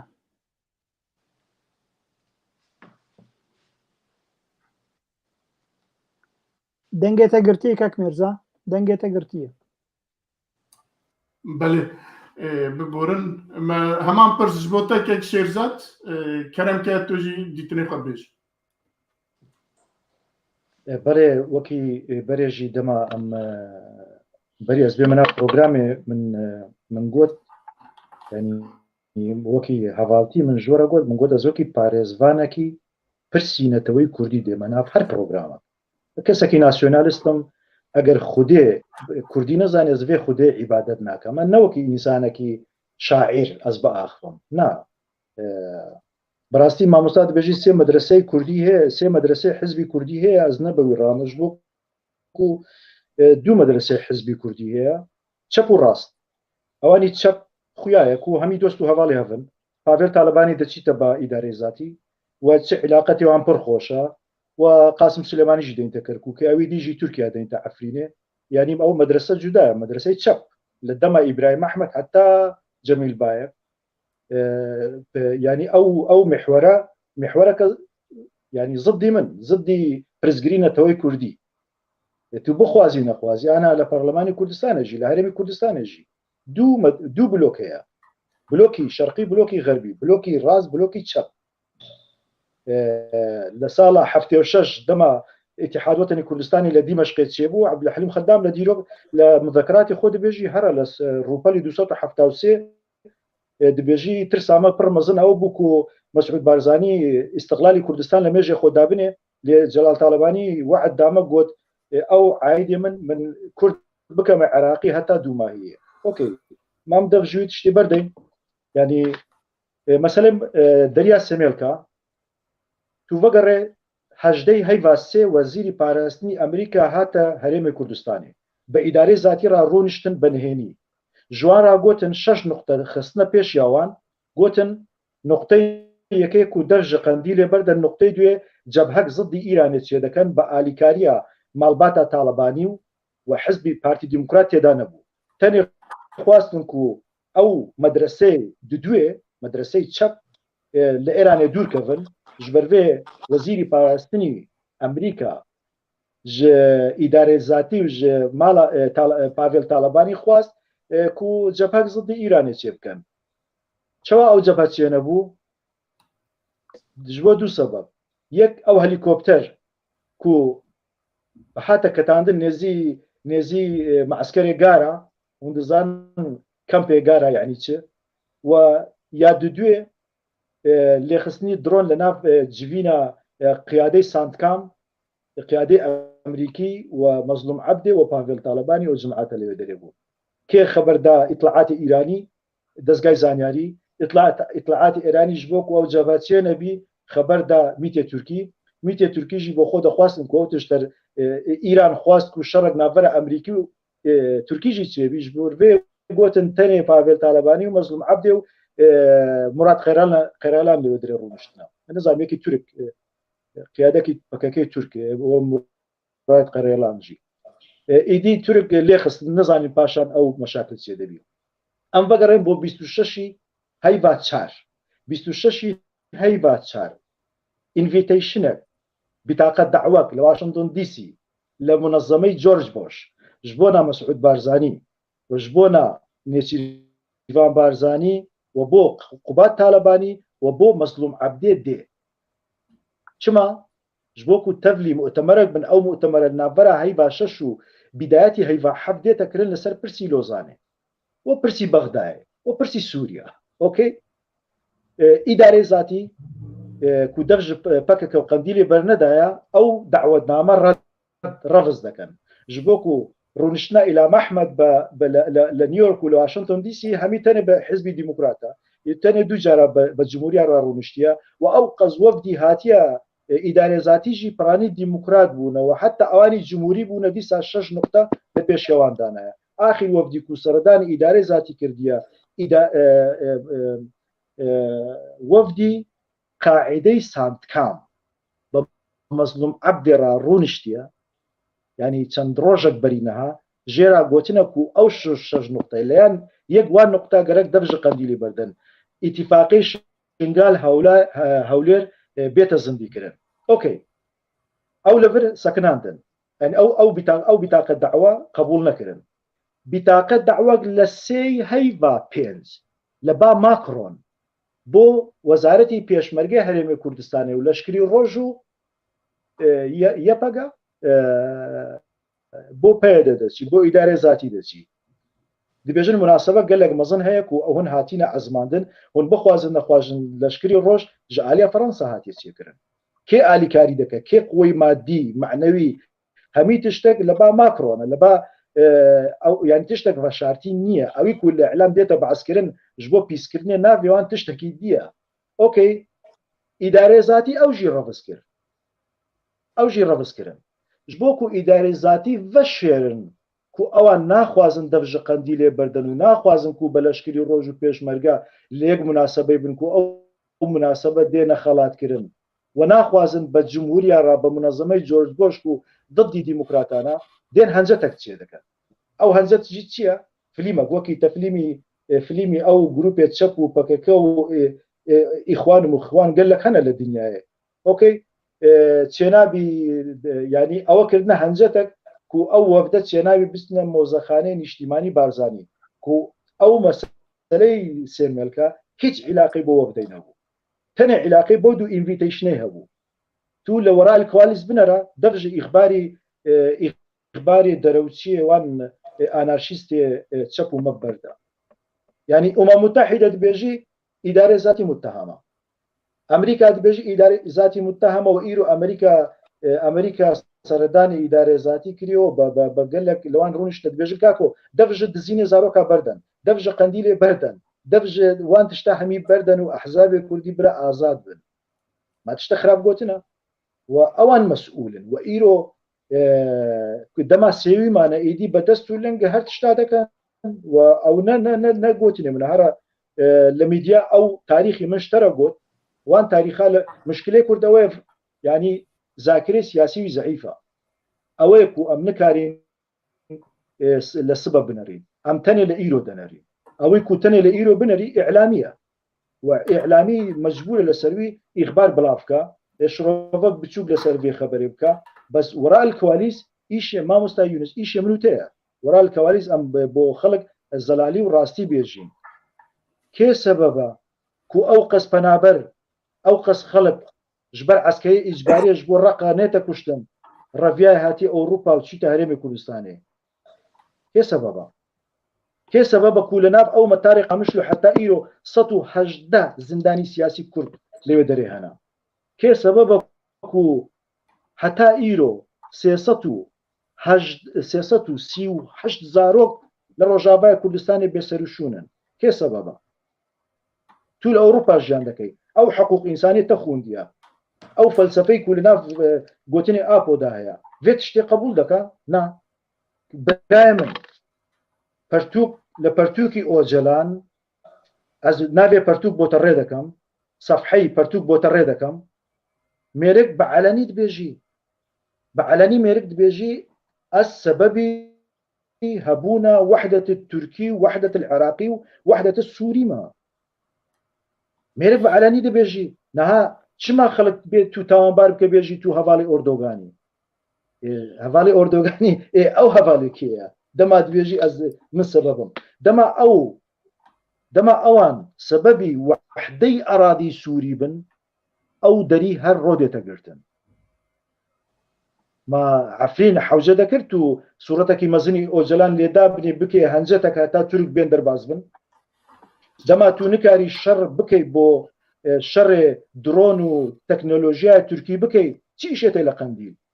هر خبات سياسي بكا 48 كرسي تهبو إيرو جبر حماقتي وان 2 كرسيش بدزنانينا أويكو سببي أوي ندري سميلكا دريه همي دلي كردك هاتي قرتن شما جبوكو فكري نتوي قومي كردي نابروحي إنساني روشالات وباشور كشتن وباكور أو ذاتا باكور هر وكي أوان دبيجن ذاتا باكور هر نمايا باكور فكاكا همي خصان مامۆستا بێژی ئەس نابمە پارێزەری هیچ ئالێک باسی وی ناکەم نا ئەس دەبێژم کورد و پەکەکە ئەوی کوماڵا کورد خراکردی حتا ئیرۆ چما ئەم فێدی بکەین چما شەرم بکەین چما ڕاستی نابێژین چما تو دارێک نابێژی کاکۆ عەرەبێ شەمەر و بەگارە و بە دوو ئالینە سەر حدودی سمێلکا ئاساییشە دەبێژی بارزانی خائین حدود قەپات کردیا تو وەکی کوردێک قبول دەکەی و شەمەرەك بەگارەك بە دووەک بێتە سەر حدودی بە جلی ئاسایش لە بەروی داهەیە بێژی پێشمەرگەی خائین نابێژم پێشمەرگە جاشمەرگەی خائین ینی دەما مەسەلە ئەوە نیە بە حەماسەت داخم ینی دەما برینێک لەو تلیە من بێ یان لەو تلیە هەر تلیە منە هەر برینە هەر ئێشە کورد لە ڕۆژاوا بی لە باکوور بی لە ڕۆژهەڵات بی هەمی برای منن مامۆستا تو لە کۆنفرانسی هەماهەنگی ئەس گەلێک معجیب بم بە تو دەماتە تەوتارێ خۆت داتە بۆ ڕۆژهەڵات چاوێتە تژی گریان بوو ji bo ku tu pê hesek û milleteke li Rojhilat me ew hêdî bi siraetî daxilî me ew şoriş ji bîr dekin. Te çima heman tij li ser Bakur nafikirî, heman tij li ser Deriya Simîlka tu lê nanerî ku çi tiştek bi serê Kurda anîne. Çend hezar Kurd Rojava li derve li Ewropayê çima derevin? Ji bo ku naxwazin bibine eskerekî îcbarî li Roqa li gund û bajarokê Ereba bêne kuştin bo vala. بۆ ئەجندای ئیرانی و بۆ ئەجندای ئۆردۆگان و بۆ ئەجندای بەشار ئەسەد و بۆ ئەجندای ناونەتەوەی ببوورنە من گەلێک درێژ کرد gelek spas برز شێرزاد مامۆستا عەلباقی تێبنیە تەندڤیواری دا بله بێگومان یعنی وەختان vەگەرن dîroka çêkirina vê pirê an jî Deriyê Sêmelka 2012 kek Serok Mesûd ew li dar xist ji bo birastî ji bo alîkariya xelkê Rojavayî Kurdistanê bû. Piştre sê peyman çêbûn divê em ji bîr nekin. Peymana Hewlêr 1, Hewlêr 2, Duhok 1 gotin heger yani birêveberiyek çê bibe li Rojavayê Kurdistan divê ji her du hêza be. Ji NKSê be, Encûmena Niştimanî Kurdî û ji PYD be, an jî rêveberiya Xweser be. Gerek her du bi hev re hemî tiştên îdarî li herêmê li darxin. Lê mixabin rêveberiya Xweser hemî tişt bi dest xwe hişt. Ew jî tiştekî hişt ku konsekvensê wê îro ro em dibînin yani mesela sê melka be. Bêguman gelek xerabî çêbûn ji alî rêveberiya Xweser li dijî herêma Kurdistanê û gelek yani bêhna firabû erê dijareke du cara ji ev derî hat girtin lê belê ana yani Şerzat dibe ku tiştên dî hebin dibin masê de yani ne mesela enû wela çend endamên HDP qebûl nekirin vajî çend endamên NKSê qebûl nekirin got herin Mozîxana Berzanî wê ne ev tenê be wê gelek tişt hebin ew dibêjin yani heta kesên teror ji me dişînin herêma Kurdistanê ji bo xerabiyê bikin û gelek cara wa girtin derxistin ser televizyona divê tiştên gelek mestir hebin lê mixabin millet û hemî û ez hemî kes dibêje divê ev derî nekeve di ber ecendê siyasî de di nav her du aliyên Kurdistanê be. Yani gerek herêma Kurdistanê jî çendî problem hebe heqê wê jî lo mestir be û rêveberiya Xweser gerek hayê wê ji silûkê wê hebe va tiştên xerab nekir ji ber تعدى نلويتي وك بارتي وك ريفبريا خسر تعدى الملتي فك يونس قوت بروجي بصد حزار بصدا كسين خوشنن كسين دبلوماسي درين يعني وقت تدري دغري تدري الخد دغري يعني كيماني ريفبريا خسر قالك جولو بعقل تربا يعني تدري الخد دغري تدري حميد شتي الخد دغري دري دبلوماسيه الخد دغري دري اليكاريا خوارنو بخوارنه درمانا نخشي حميد دري الخد دغري نهل وی حنجته نهل وگو حوال شیرزاد کو وقت صوت عبدالله وجهان داتین بهمبری ترکا بيجي تركا ور درباس لفر وقت ته ريشي هريما كردستان تبيجي ور دري بقر تعدل ملت نلتتي اريم زانن تكليه وبشامي جهنن بقلك جيا جهنن كارو خارنج بلك جابين لي بلي يعني ديسام كردن بلا نفسك يعني هستك نتوي خورت هبه بناف حرب بشاد داغو افدري بشروجه دي نيغرتن بري غاز دس بردم كك ميرزا حوالك هبو دغو چما هون پرسمن طبعا سلاف ورج بو همي كسا ان يغجمر نيفيسينن او تشتكي بالكيج نيفيسم راستي چب عربي بچب كردي به حوالك يغود گو چما هون برسبا من عدن لبلي كومنتارا كوي هبو كك مصطفى كالباك دبي تركيا رو زمان امريكاي لسوريا او بالانس كيت خدنا برا امريكا وروسيا وايران ده ودن اندامك جندامي ناتو راستك مصطفى زبرسبي بدن بكورتي اگر هوا اندجي ابن كارن برسبا بدن راست امريكا بوري تركيا اندامك جناتو ليبلي اوجل خدنا وك هيزك مزن وسياستك خوي تايبدك قالك جارل برجوانديه خدنا يعني وقت تيكليا خو خردك بروسيا قبل ديجي برنسيبين ناتوي وقت تيكليا بايران يردك اف ديجي برنسيبين ناتوي ديمك او تركيا ناب زمان امريكا لسوريا وسباس انجلك سباس ام درباز خلاقای سیاد بن اگر تشتکی دن تنبه وقتی مجی وایدی هدی اکتبه ام في خالج بنرخين باشي جام لبنر خالا ما السعد ببال هلبت لتركيا هل بجارتنا كي تشيدبه حتى ده هل بجارتن بهفرا تشيبو يكي جيج بو بارلمانتو بو يكي دنو جيج بو سر كوماري بو اي بارلمانتو تمام بو ونها بيستحشت في ماي تورا دوديا اي سر كوماري جي دي تمام ببا لی troisième دفرات تشتكي بيجم كو هر دو آلیجی لسر سیاست یاجی هشمندیا نجات پرستیا ترکیه دا هر دو آلیجی لسر وی بریوت چن و هر دو آلیجی آخافتنی خود و درناو مجیه وان داجی هلبت پان ترکیزم هیا و لسر تنکرن و هبونا نناسکرنا هبونا کرداتی کرده جبوی جبو من زیده او کیوان نینه هر دیاجی وسا از قوسا تعریف کم و هر دو جی نجات پرستن ترکن و تخوازن وک 100 سالی های که دوام کریه پشتی 100 سالی لوزانه 100 سالی کی دنجی دیسا aynı bu avay o behişmendiye ki Türkiye'ti pank Türkizmiti دیسا او که خواه بدومینن لدوی نابل ده البت دی باندورا ویجی لسر روجاوای کردستانی هبه هم جالی سیاستی و جالی اما قلنا به جالی کرده و هیه و پنابره هیه و سیاستا دنیای داجی هیه جبوی مخاله کی دانی مگو که باندورا وی لسر روجاوای کردستانی چیه که میوانین ما بکاربن لسروی بیرو باوری خوشی پیشکش بکن ده گلک باش بده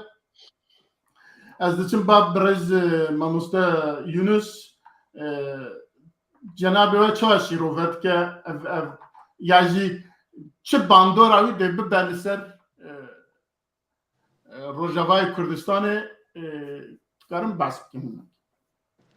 بله بس برای گزارش بسیاری پرسه راسی متخواست بکردایی لسر آخفتن گو بریانات نکردی که کو سر پرسکری که دنابرا کاروبار سیاسی جواکا سیاسی دنابا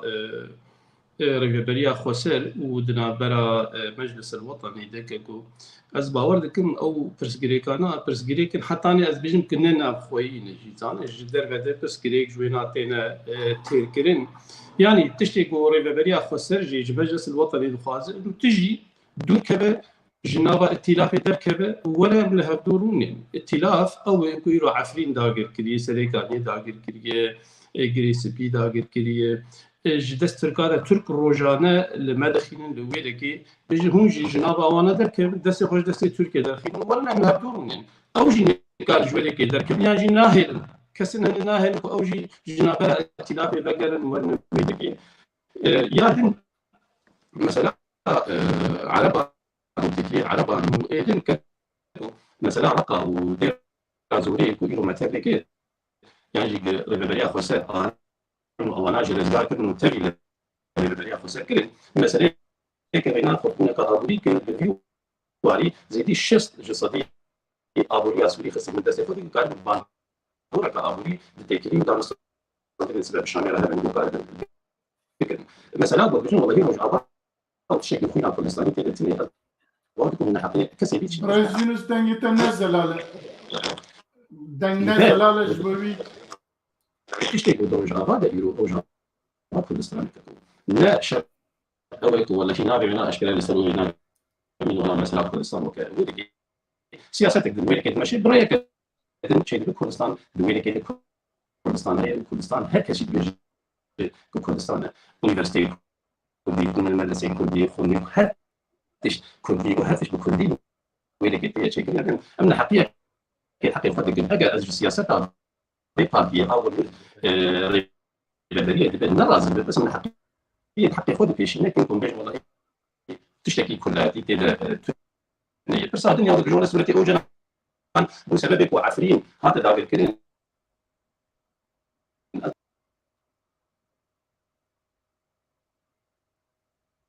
كيفش بكون دنگی خراب بود تشتكي ببا حوالی مهات پکاندن خوسکا پرسیج که شیرزاد بک نه تو بیجی او چو نت کنترول دیجی نت استودیو بله برای شیرزاد همان پرسیج ستب پرسم دنگیم تیتا که شیرزاد دنگی تا هی بله بله بس هالبجارتن تركيا كير هالبت او هالبجارتنا لتركيا كده وجبو تركيا بله باندورا كويجي بخوازي نخوازي لسر روجاواي كردستان جي هي ودي ببجي جنابه لسروي تشبجي يعني دي تشب باندوري وي يعني هر دو عليجي لدج هشمنديا وان اوكو هشمنديا وان دا دجاتيا كرد و كردستاني هي اجا هر كردكي لكتبه وانا دلدش دركفن منطق او 100 سال هاچا درباز بو او تخوازن 100 سال دم پشت لوزانه 100 سال دوام دبیجن او 100 سال خواهی دوام جی وسا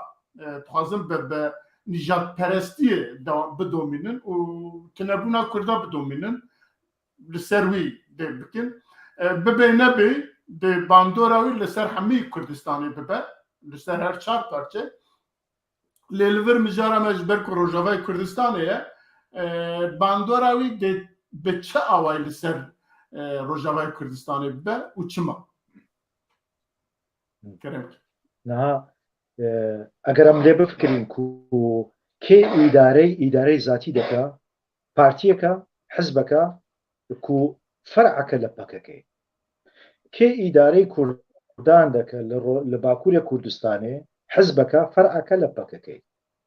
ئەو حزبی و فەرعەکە لە پەکەکەی ئیرۆ ئەم لێ بنەرین ئیتیفاق بە کێ ڕاکردە و ئەو حزبی و لە هەمبەرویە هوداپار و ئاکپاروانە لێ بنەرە یعنی لە نەخشە بنەرە تو پڕ خۆشک ژێفام دەکەیت و باندوورێوی چاوا دەبی سۆسیال کەمالیزم تو دەزانی سۆسیال کەمالیزم جەهەپەیە ئیخوان کەمالیزم ئاکەپەیە ناسیۆنال کەمالیزم مەهەپەیە لێ هەممی خزمەتێ پان تۆرانیزم دەکەن و ئەوەی و بەوان ڕا ئیتیفاقە ئەوەی و بەوان ڕا کەتیە ناف حەلیفی و هەفپەیمانی ji bo na xizmetê pan-toranîzm li xewnê Tirka tiştekê bi navê Herêmê Mîsaqî Millî Herêmê Mîsaqî Millî ketîte ku derê li hidûdê Îranê bigire heta dête nêzî Kobanî ew mentîqa hemî Herêmê Mîsaqî Millî ye îro Herêmê Parastinê Mîdya ji ku derê ye Herêmê Parastinê Mîdyayê PKK li ku derê ye ew Herêmey Mîsaqî Millî Tirkî يعني ايك سبي او كرنا حاضر كرنا او كرنا كوتنه دخستنا دست تركان اگر كرد نها سوسياليست تركان شبه تركان ناسيوناليستن قومچينا ولاتي خو حزدكن نشتماني خو حزدكن اولداري تركان متديني تركان نشتماني خو حزدكن ملت ترك حزدكن اي بارتين نەتەوەی تورکی ینی نیشتیمانی خۆ حەز دەکەن وڵاتی خۆ حەز دەکەن نەتەوەی خۆ حەز دەکەن لێ پارتیا ئۆلدارێ کوردی کەساتی ئۆلدار و متەدەینی کوردی دوژمنی کورد و کوردستانێنە چەپێ کوردی بەناو کوردستانینە لێ دوژمنی کورد و کوردستانێنە ئەوانە دەبنە چەوا بەرێ بوونە دەستەک بۆ ئۆردۆگان ئانەهاژی جارەکاتی دەبنە دەستەک بۆ ئۆردۆگان لێ ئەو باوێ ئۆردۆگان مر او عظامتي اخوان مسلمين كوبري قال لك بقوت بن انا لهمي الدنيا اخوان مسلمين نامين ضعيف دبن اگر تو بيجي سوسيال كماليزم جهپا سركفي بو كردا پر خرافه پر پرجي خرافه لما هبا پر بيستر تشبي تركانا نمونه غاز بدمتا نمونه چند روج بين هاجي من البرنامج او ساقول ئەندامی کۆنسەی سەرۆکاتی پەکەکەی ئەوانی چەپێ تورکا 47 ساڵە لە ناو پەکەکە خەبات دەکەن حتا ئیرۆ دوو کەلیمە کوردی نزانن لێ کوردێکی ئاشتی بەلەمگازی قامشلۆ دەچیتە قەندیلێ بە دوو هەیبا دەبیتە بولبول لە زمانی تورکی دەدیت چەوا دوژمنێ کوردانن یعنی دەما چەپێ کوردان لە باژەڕۆکێ سروجێ یەکی چەپەکی تورکی بە عەسڵ یا سامسۆنێ دەینن دەکەنە شارەداریە سروجێ یان ئورفە یانژی شارەدارێکی کوردی نووسەیبینێ داوێژن و یەکی تورک دەینە جێوی چەوا کورد دەنگی خۆ بدەنەوەن و تورکژی ئەو توش دەخوازن تورک ئەو توش دەخوازن چما وسا دەکەن هەتا کورد مەجبور بمینن دەنگی خۆ بدەنە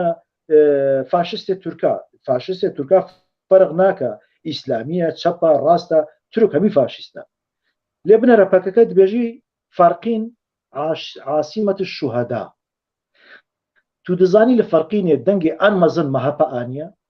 چما ژکەرەما پەکەکەیڕا چەوا ژکەرەما پەکەکەیڕا کوردی ڕۆژاوا هەمی وڵاتی خۆ دەفژێ بەردان و هەمی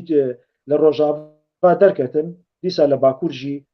لە ناوبەرە 45 ملیۆن کورد 1 ملیۆن کورد دەنگی خۆ نادا چماش بۆکو پارتی نەتەوەی کوردی غائیبە هەر حرەکەکی کوردی سەرێ خۆڕاکە بەکەکە وان زەعیف دەکات چاوە وان زەعیف دەکات هەر لە میدیای وان بنەرە ئەو قەز میدیا لە بن دەستێوانە یعنی بخوازن کاک عەبدولباقی نافەرا شەو ڕۆژێکی بکەنە هیتلەر دەکارن وی بکەنە هیتلەر یعنی ئەو قەزوی پیس گەماری بکەن بخوازن تو بکەنە ئەفلاتۆن نافەرا شەو ڕۆژێکی تو دەکەنە ئەفلاتۆن چماش بۆکو میدیا لە دەستێوانە چەکێوانی ئامەزن نامەردی ئەنی چ پیسکردنی هەفتوو ji bo min tu nemihîme berê tu bersî bû yan çep bûyî yan homoseksüel bû yan çi tişt bûyî bo min mihîme îro tu însanekî netewî bî li bawan ew tişt niye ji ber vê ew bandûrî ku li ser Rojavayê Kurdistanê ye yanî Tirkiye yanî lêbinere Tirkiye li heyva september sala 2022 xwast hêrişê Rojavayê Kurdistanê bike li dengê vejîn ya berez kak Şîmal Şêxo لە سێ پرۆگراما دەرکەتم نابەرە هەیڤەکی من گوت تورکیا نکاری یەک هێرشی ڕۆژاوای کوردستانی بکە چما ji bo ku ew Tirkiyeyê berê çû aniha Tirkiya guya Tirkiya li bin destê dîmokrat tişt niha newekî berê yanî hatîne cilewkirin nizanim be kurmancî lê dema hesib bêta ewekirin yanî dibêjin cilew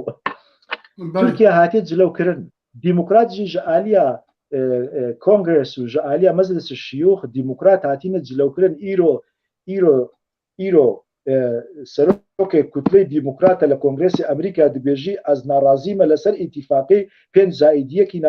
îran dîmokrat gelek şaşin dîmokrat li hember Tirkiye dibêjî Tirkiye endamekî me heye li nav NATO terorîst welatekî terorîst endamê NATO ye dîmokrat e mêrik wisa dibêjî yani ew na dengê narizayî nav dîmokrata jî çêbû ji ber vê Tirkiye li vê hilbijartinê nikarî hiç tesîrekî xirab ne li ser başûr bike ne li ser Rojavayê Kurdistanê bike Erdogan sultanê tîror dê ser televîzyonê dibêjî heyvek maye bo îtîfaqê Lozanê me ji bîr nakin ku Kerkûk û Musul ya me ye ew bavê wan fetisî nema ew neberê ye niha here li mîdyayê Yûnaniya binere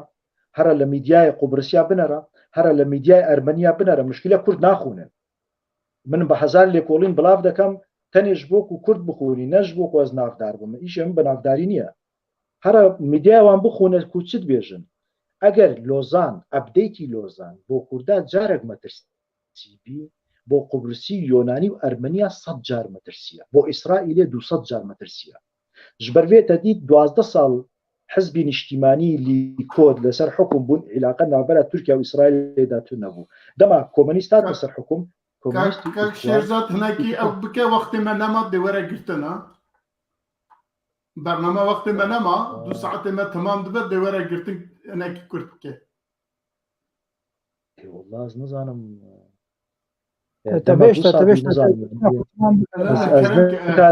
ez nikarim çîrok bizanî ez nikarim çîrok bo te bêjim ew tiştî ku ez dibêjim çîrok naxwazim lê tê girtin bername xwe tê girtin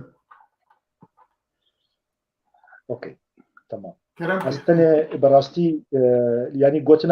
gotina xwe dawî bêjim gotina dawî min tenê ew e em tenê Kurdistanê tenê me bo Kurd û Kurdistanê xebat bikin bila dînê me cuda bî bila rengê me cuda bî bila lehceyê me cuda bî bila hemî tiştê me cuda bî lê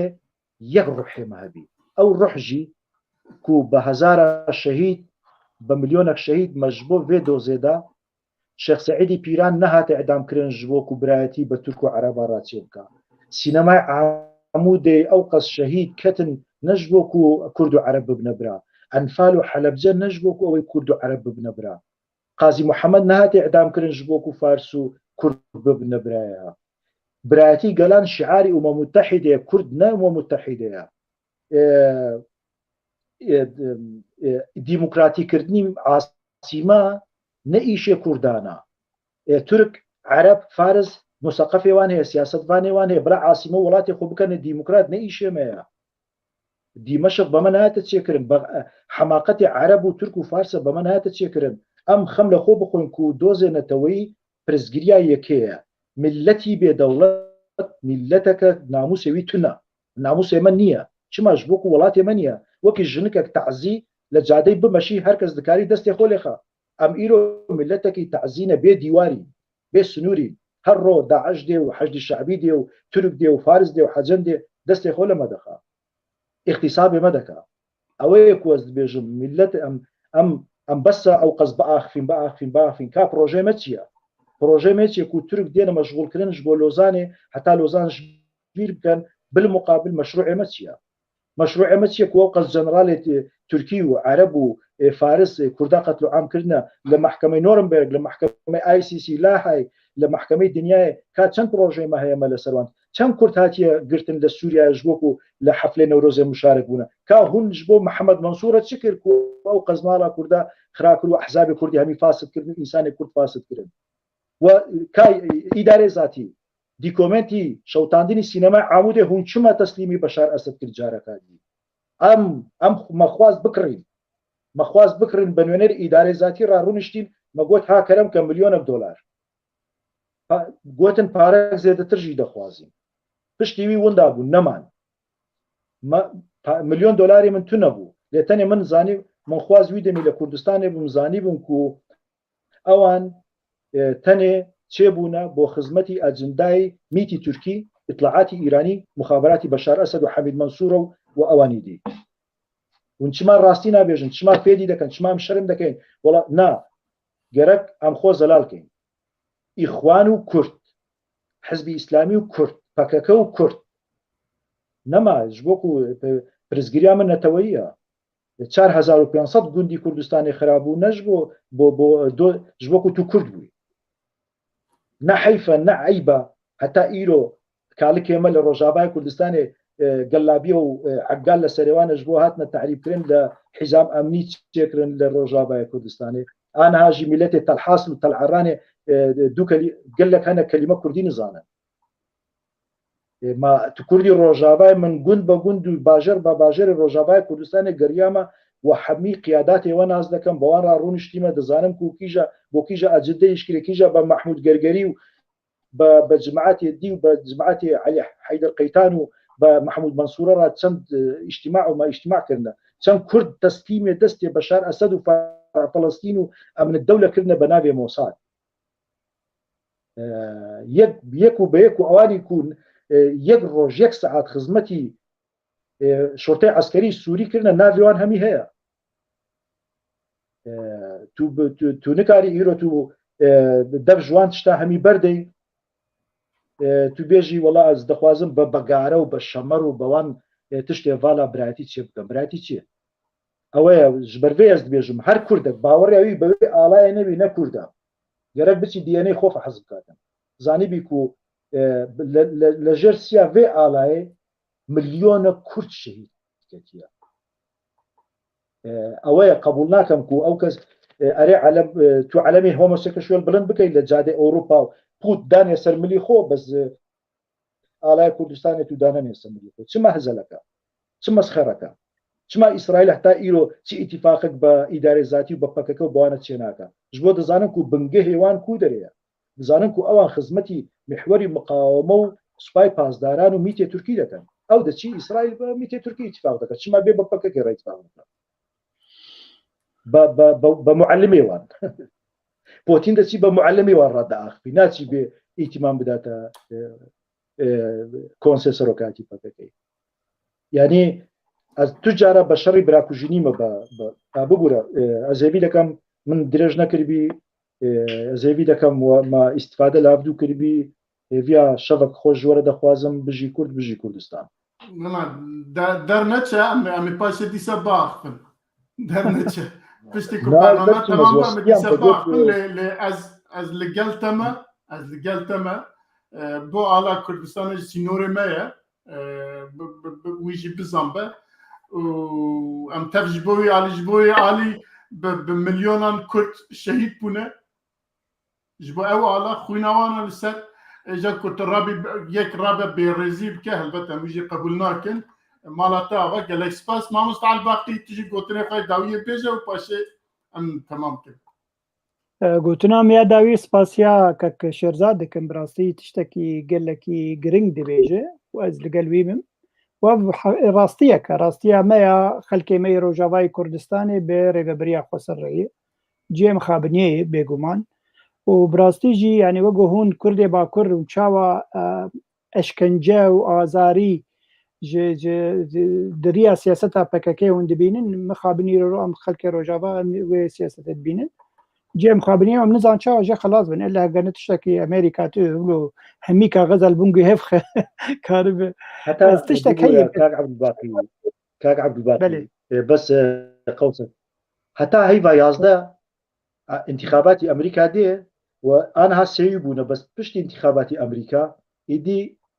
تشتێک نامینێ بە ناوێ ئەوان زبلێک و لە کوردستانی هەنا ئێمە بێژم ئەگەر ئەردۆگام سەرکەوێ بەس دقەکە دێ بێژم ئەردۆگام سەرکەوێ وێ هەر تشتی بدرێ جیما بەشار لەسەد بەس بۆ قەسەدێ ئانجی هەسەدێ ژێ وێ هۆلێ ڕاکە یعنی ئەو سیاست وی هەبل جەم تورکیا بێگومان تورکیا کی ببێ سەرۆک سیاسەتا تورکیا سەرەکە هەیە ئەو هەمی چۆپینن ئەو دژی وەگۆ بێژن نەرینە و هەستن کوردینن لێ بەلێت بێژم ئەگاردۆگان وەرە سەر حکم جارەکە دیتر وێ هەسە دەبێت تونە بکە gelekî spas bo kesên ji me nivîsandin bi zimanê Kurdî û Erebî hemî cêrêzênin hevalên hêjanin guharmem û digo behsa Kurdê ve Kur dikir digo ew qasî hertim dengê xwe didin Türkên negirtinin xwend belê hem çirkin wisa dibe Birêz Şêrzat em gelekî bawerke spasê te dikin û spas bo wan şîrovê tê û têbiniyê tên baş û em hêvî dikin û daxwaz jî dikin ku carna em ê gazî te programê bikin bernameyê bikin ku em bi hev re hinek tişta şîrove bikin û biaxivin jî û eger tu neçîn ha piştê bername em dikarin li pişt stûdyo jî hinekî biaxivin Yunus berhem jî spasiya mamosta Yunus ji vir çû ji bername ket spasê wî dikin herçend bernamekî wî dunê jî hebû ku ew î 40 deqe 45 deqe dixwest bimîne lê nêzîkî saet û nîvekî ma em gelekî spasê wî dikin em ê paşê telefonê wî bikin û pêra jî biaxivin rast mala wî ava û her wiha dîsa ji temaşavanê xwe re jî em gelekî spasê wan dikin û têbiniyê wan jî û silavê wan jî helbet em spasê wan jî dikin û spasê Newroz dikin ku li pişt perde ye em rûyê wî nabînin lê dengê wî tê me dibe zû xilas kin wextê we nema berê mîva temaşevanên hêja em ê bername xwe niha li vir biqedînin heta bernameyekî din bimînin di xêr û xweşiyê de û bi xatirê we şev baş şev baş